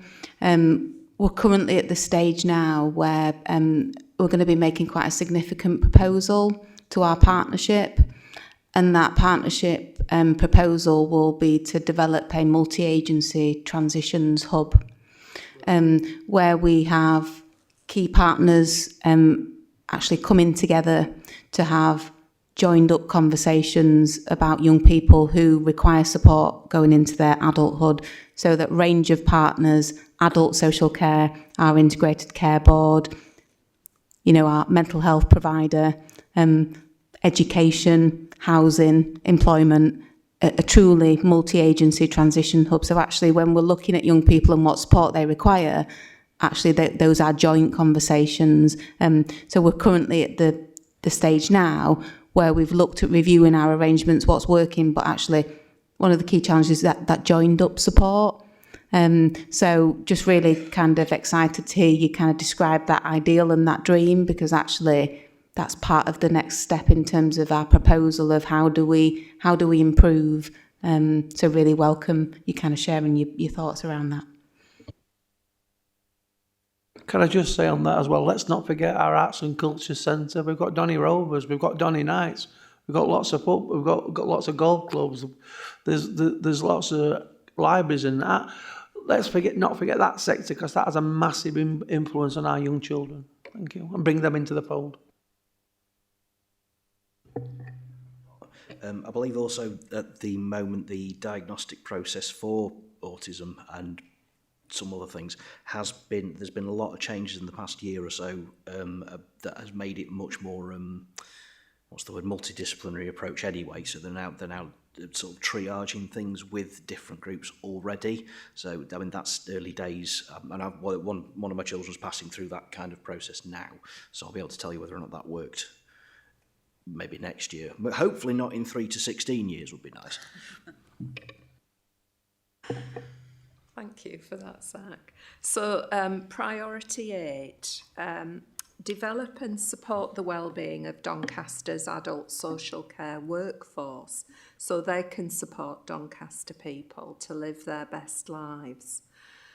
So when we were at Positive Steps, the fairly new and very enthusiastic management team talked about a blended role for therapy, which I found very interesting. And for me, it made perfect sense. For the panel, could you firstly explain what's meant by a blended role? And so my question therefore is, how as a council could we support this? And what benefits do you see that blended role providing for the service? And are we providing apprentice schemes for occupational therapy in the council? And how does this work? Thank you, Chair. I'll take each question as we go, but I'll kind of give an overview. So really great to hear how enthusiastic the management team at Positive Steps were when you visited. So they are a very new management team. And what's really fantastic about the team that are now in place, covering our Home First services, is the broad range of skill and experience they've got. So our head of Home First is a nurse by background, but she's also served in our military. We've got one of our service managers is an occupational therapist, and the other service manager is a physiotherapist by background. So we've got a real mix of skill across that management team.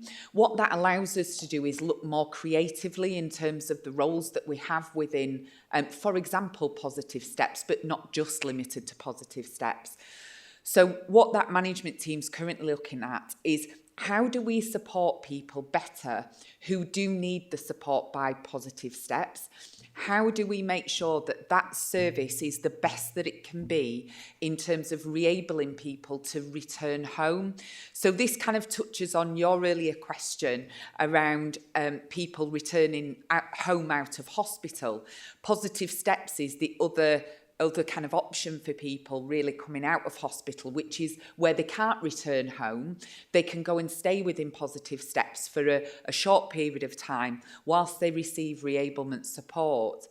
What we've identified from looking at Positive Steps is that actually the amount of therapy support that they get is quite minimal. And actually, in order to promote somebody's independence and enable them to regain some of those skills that potentially they've lost during that hospital stay, what we need is to make sure that the staff teams within Positive Steps have the skills to be able to really work with people on their goals, and that actually what we do is focus the professional physiotherapists in particular areas, but then we have the staff team underneath that can support that. So in a blended role, you could look at, one of the options we can look at is whether or not we have a support worker that's also a physiotherapist, so they can do a dual role. Or we can look at additional skill and training for the support worker staff so that when the physiotherapist has gone in and done a therapy plan with somebody, the support workers have the skill and knowledge to be able to utilise that therapy plan and support that person with additional amounts of therapy, doing their exercises with them, for example, looking at different ways that they can have their needs met within that service and allow them to move home. So a blended role can mean different things. It can mean you employ somebody specifically in a dual role, for example, or it can mean skilling your workforce in new areas to allow them to undertake roles that historically might not have fallen within their role and remit. But there's a big piece of work we want to do in Positive Steps, and what I'm really pleased about, Chair, is you saw some of those changes when you went. We've still got work to do on that, but actually we want everybody to be able to receive the re-ablement that they need within Positive Steps, and that it isn't just going to be reliant upon physiotherapists and occupational therapists. It's got to be bigger than that. It's got to be with the staff team that are with those individuals 24/7. So in terms of how we can support it, we're going through the process at the moment with the management team in Positive Steps, with the staff at Positive Steps, and with feedback from people who are actually receiving the support of Positive Steps to look at what that needs to look like in the future. That won't be an immediate change. We'll do it over time because, bear in mind the service has still got to operate while we make these changes. So we'll see that as a very much a step change, as you've seen, Chair, over, from when you previously visited to when you visited now. And I'm sure you'll see that again in the future on a revisit, that actually we're making small steps forward in terms of the service and what we want for the outcomes for people coming through that service. In terms of the benefits, I think they probably speak for themselves in terms of the benefits for that type of role. But actually there's benefits from both sides, both from individuals who are being supported. They've got more skilled staff being able to help them with their reablement, so they've got easier access to that support. There's better training for the staff in those roles, and probably greater job satisfaction, being able to see people meet their goals and be able to meet their their ambitions around how they want to live their life. And actually ultimately the end goal is that that person can return home back to their community, and be able to then go on living their life without needing to move into a long-term care home. In terms of, I'm going to answer all these questions all in one go. I hope that's okay, Chair, and then obviously we can take input from others. Are we providing an apprenticeship scheme for occupational therapy? Yes, we do. So we have a number of apprentices already within our occupational therapy service. Don't quote me on it, but I think we've got 2 in year 3 and 1 in year 2 at the moment. So it is something that we offer. It works, as in they work as part of the occupational therapy team that we have in place. They are provided with a mentor as part of their apprenticeship. They are given opportunity to attend their university, to undertake their kind of structured learning, and then they're offered the opportunity around placement. So they will spend some time within our service, but they'll also spend time elsewhere doing placements, because in order to meet their qualification of being occupational therapists, they need to work in different areas. So we do support it, and what we always look to do is where we've got people coming to the end of their occupational therapy qualification, we'd look at whether or not we've got the opportunity to employ them within the council first and foremost, which we have been able to do in the past. And with the current apprentices that are going through, we have the opportunity to do that with them as well. So it's working well. We know occupational therapy is a difficult area to recruit to. There are a lot of fish in a pond, but there are a lot of people wanting those fish. So we end up in a position where we're struggling to recruit to occupational therapy roles, where we're fortunate at the moment that we have a well-staffed occupational therapy team, but we don't take that for granted. In the past, we have had a high number of vacancies, and we've been reliant on a high number of agency staff in that area. So utilising apprentices in that area is absolutely something that we're committed to in the future. So that was a lot. I'm very sorry, all in one go. How do you create a mind? How do you create a shift where you create change? You create change by changing a culture.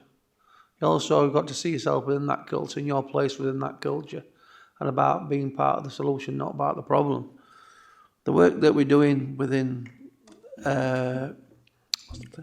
positive steps is about creating that change, but also we've had a pandemic, COVID and disability, and now it's about creating a pandemic of hope and change. And again, if we have we have graduates within the council, why can't we have community graduates, build people up within the council, leading again from the front? We talk about OT, and again, when we're talking about the young people that we talked about in the services, providing them opportunities to work within councils and OTs and getting them trained and going through English and maths. There's so much we can do together to support each other, but I think one thing I want to remember, because the question is develop and support the well-being of Doncaster adult social care workforce. How do we had this discussion yesterday on the Making It Real board. How do we really support staff that work for the council?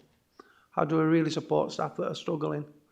Do we give them time to be able to share that, what they need to do, or do we put things in place so they can do the jobs better, so they're not under pressure and stress?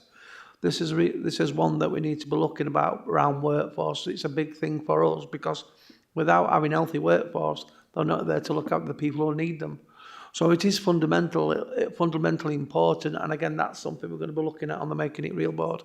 How can we, as the public of Doncaster, share the message of thanks and gratitude what the staff have given to us?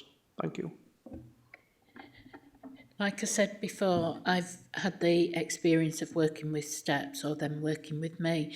I haven't had any opportunity at the present to visit Positive Steps unit, but with the help of the management team, the new management team, that is the next step, and embedding some of how I can help them and they can help me in moving forward to make improvements, and working with the occupational therapists, going through the apprenticeships to give them a wider understanding of somebody, if they come into their home with a disability, of what steps that they need to adhere to meet that individual need.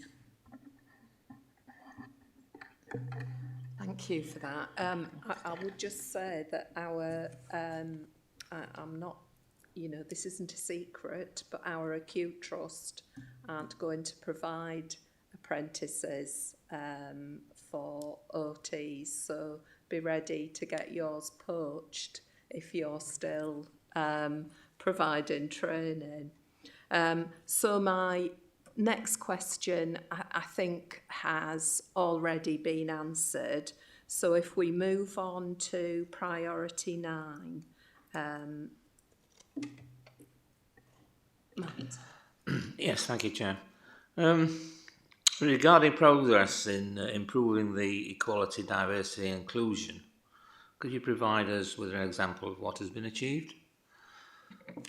Thank you.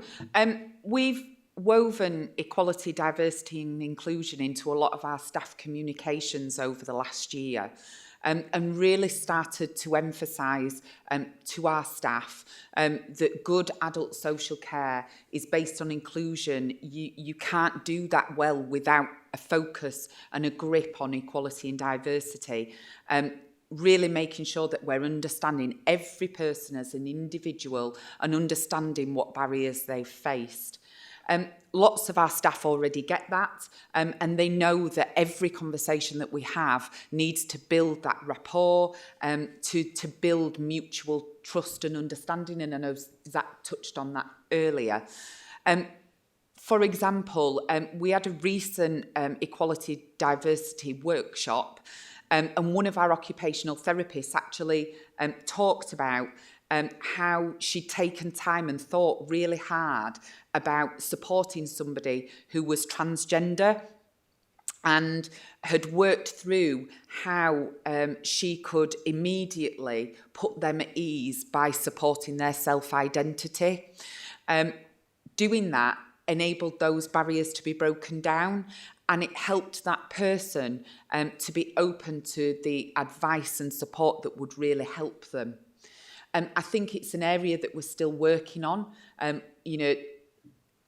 We've done some work. The EDI workshop that we've done recently was a really good place to bring people together to talk about it. And I think that just gives you a bit of a flavour as to where we are with it. But actually, we know that there is a way to go.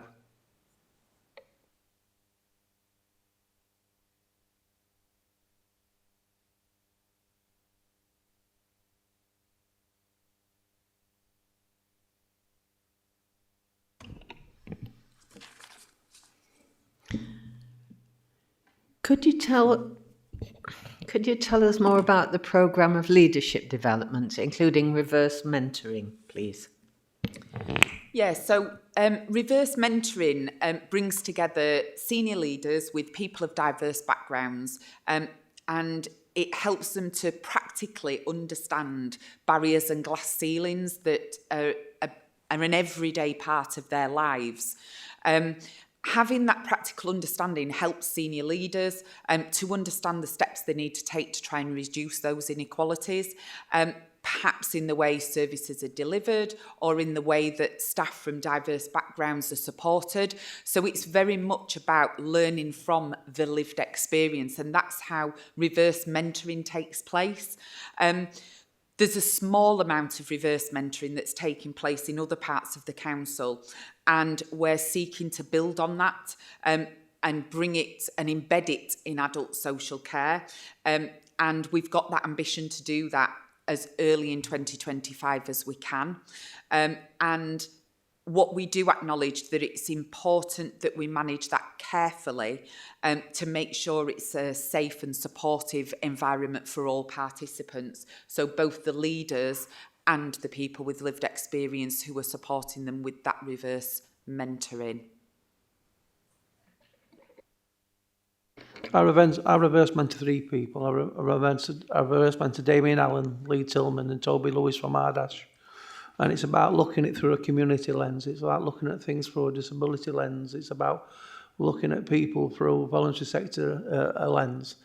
It's about seeing people and not the problem. It's about sharing power. It's about sharing understanding. There's a lot of, it's based on confidentiality, lots of confidentiality, and all the principles that we keep people's stories.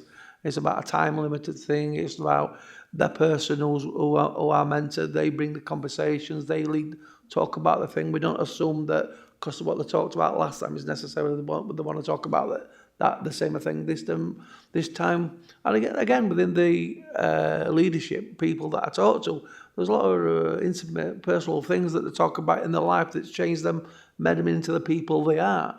So it's a really rich, enriching process for both parts, and it's also enables them to see people differently, and also themselves when they're working with yourselves and other members of the Doncaster community. So both parties, it's very rewarding. Again, we've got 3,500 people. If people want to be reverse mentored by anybody at PFG, there's not a problem. So again, it's about you coming to us and saying, this is what we'd like, and we'll provide it. And again, I get the mentoring that I get through these, through Kate and through Annika and through Phil and for other people. It's a reciprocal relationship. And I think that's the thing about it. It puts that person at the centre. Because most people, these people go and asking, how are you? It's my chance to say, no, how are you? Thank you.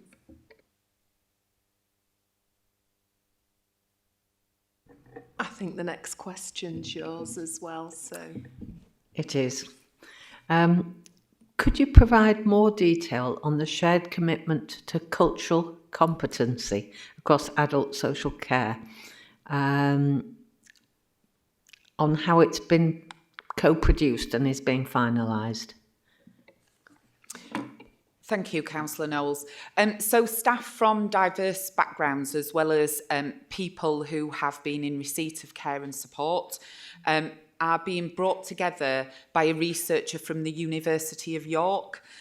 So they're embedded within adult social care in Doncaster as part of a collaborative programme called the Curiosity Partnership. So workshops and conversations have already taken place around what cultural competence means to people.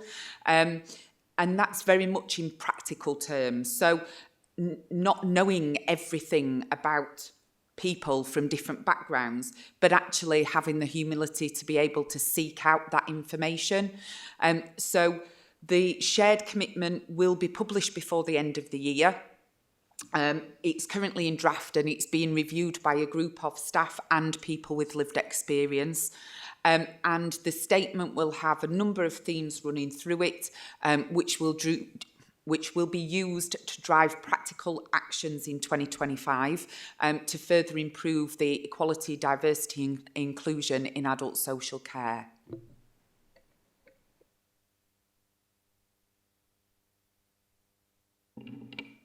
Thank you for that.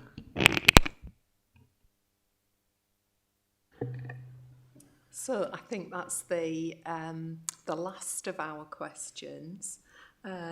So I really wanted to note the progress and data that we've seen, and obviously all the really comprehensive responses that we've had from yourselves this morning.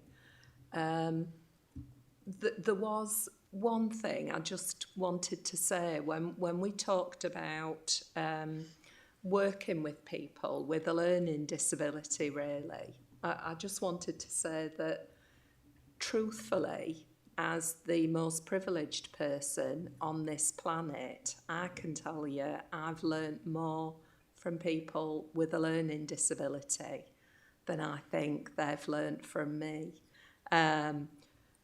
just about how to manage things in life, but the really big things like bereavement and illness and the things that, you know, they've been able to pass on to me or that they've demonstrated has made my life much better.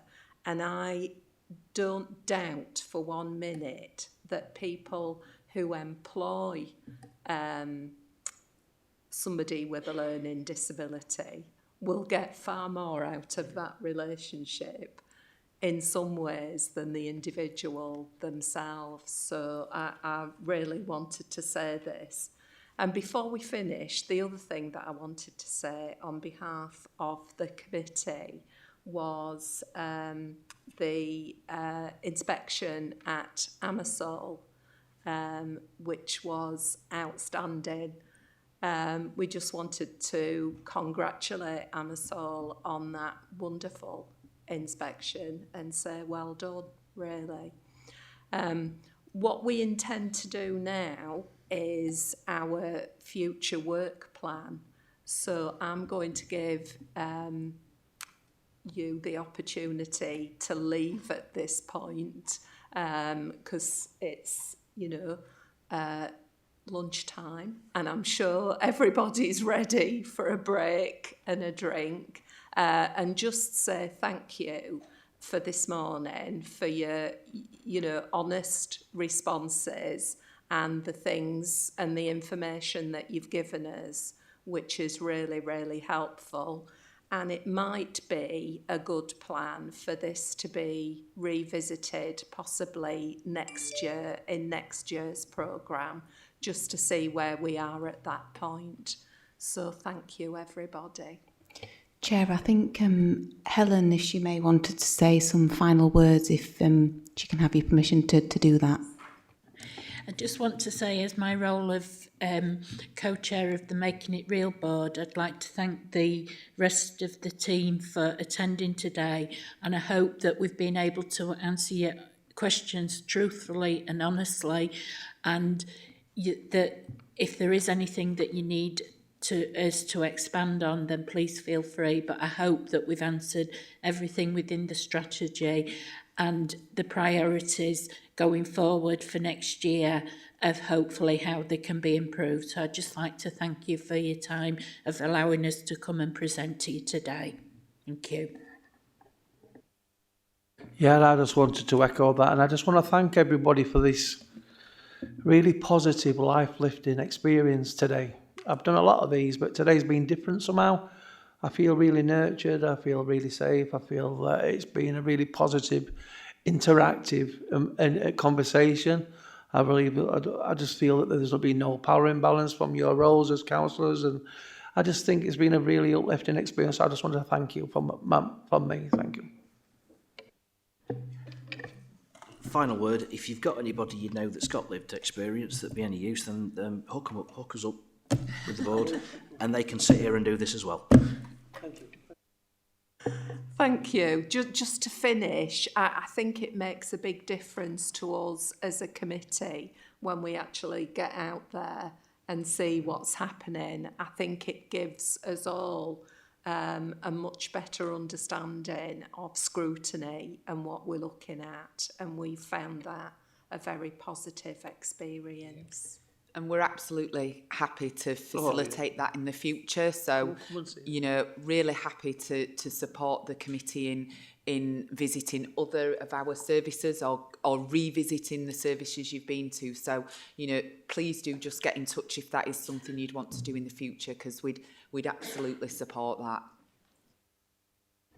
On behalf, yeah, thank you from all of us. Okay, so work plan item, as you know, it doesn't take too long and we're still recording. So just looking at the work plan, the next meeting's 13th of February, and the panel will be looking at inclusion and health groups and inequalities at that meeting. So we've got one area, so we can look at that in some detail. The one at the end of the March will be looking at dementia and also public health protection update. So more detail will be provided in due course. We do also have the forward plan attached. I've just looked at it. There's nothing specific exact for this panel, but as you can see, there's a lot of areas coming up, such as the corporate plan, the budget areas, finance and performance. So as always, if like the chair is on OSMC and will be involved in consideration, but if there's any issues, obviously put them through the chair or myself, and I'll let the chair know and they can be taken forward. That's all from me.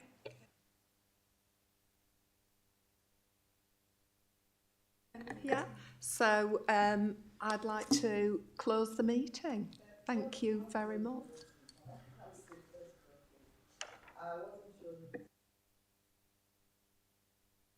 We can close it first. Yeah, okay. So maybe, Do you want to close it first? yeah. Yeah, so I'll just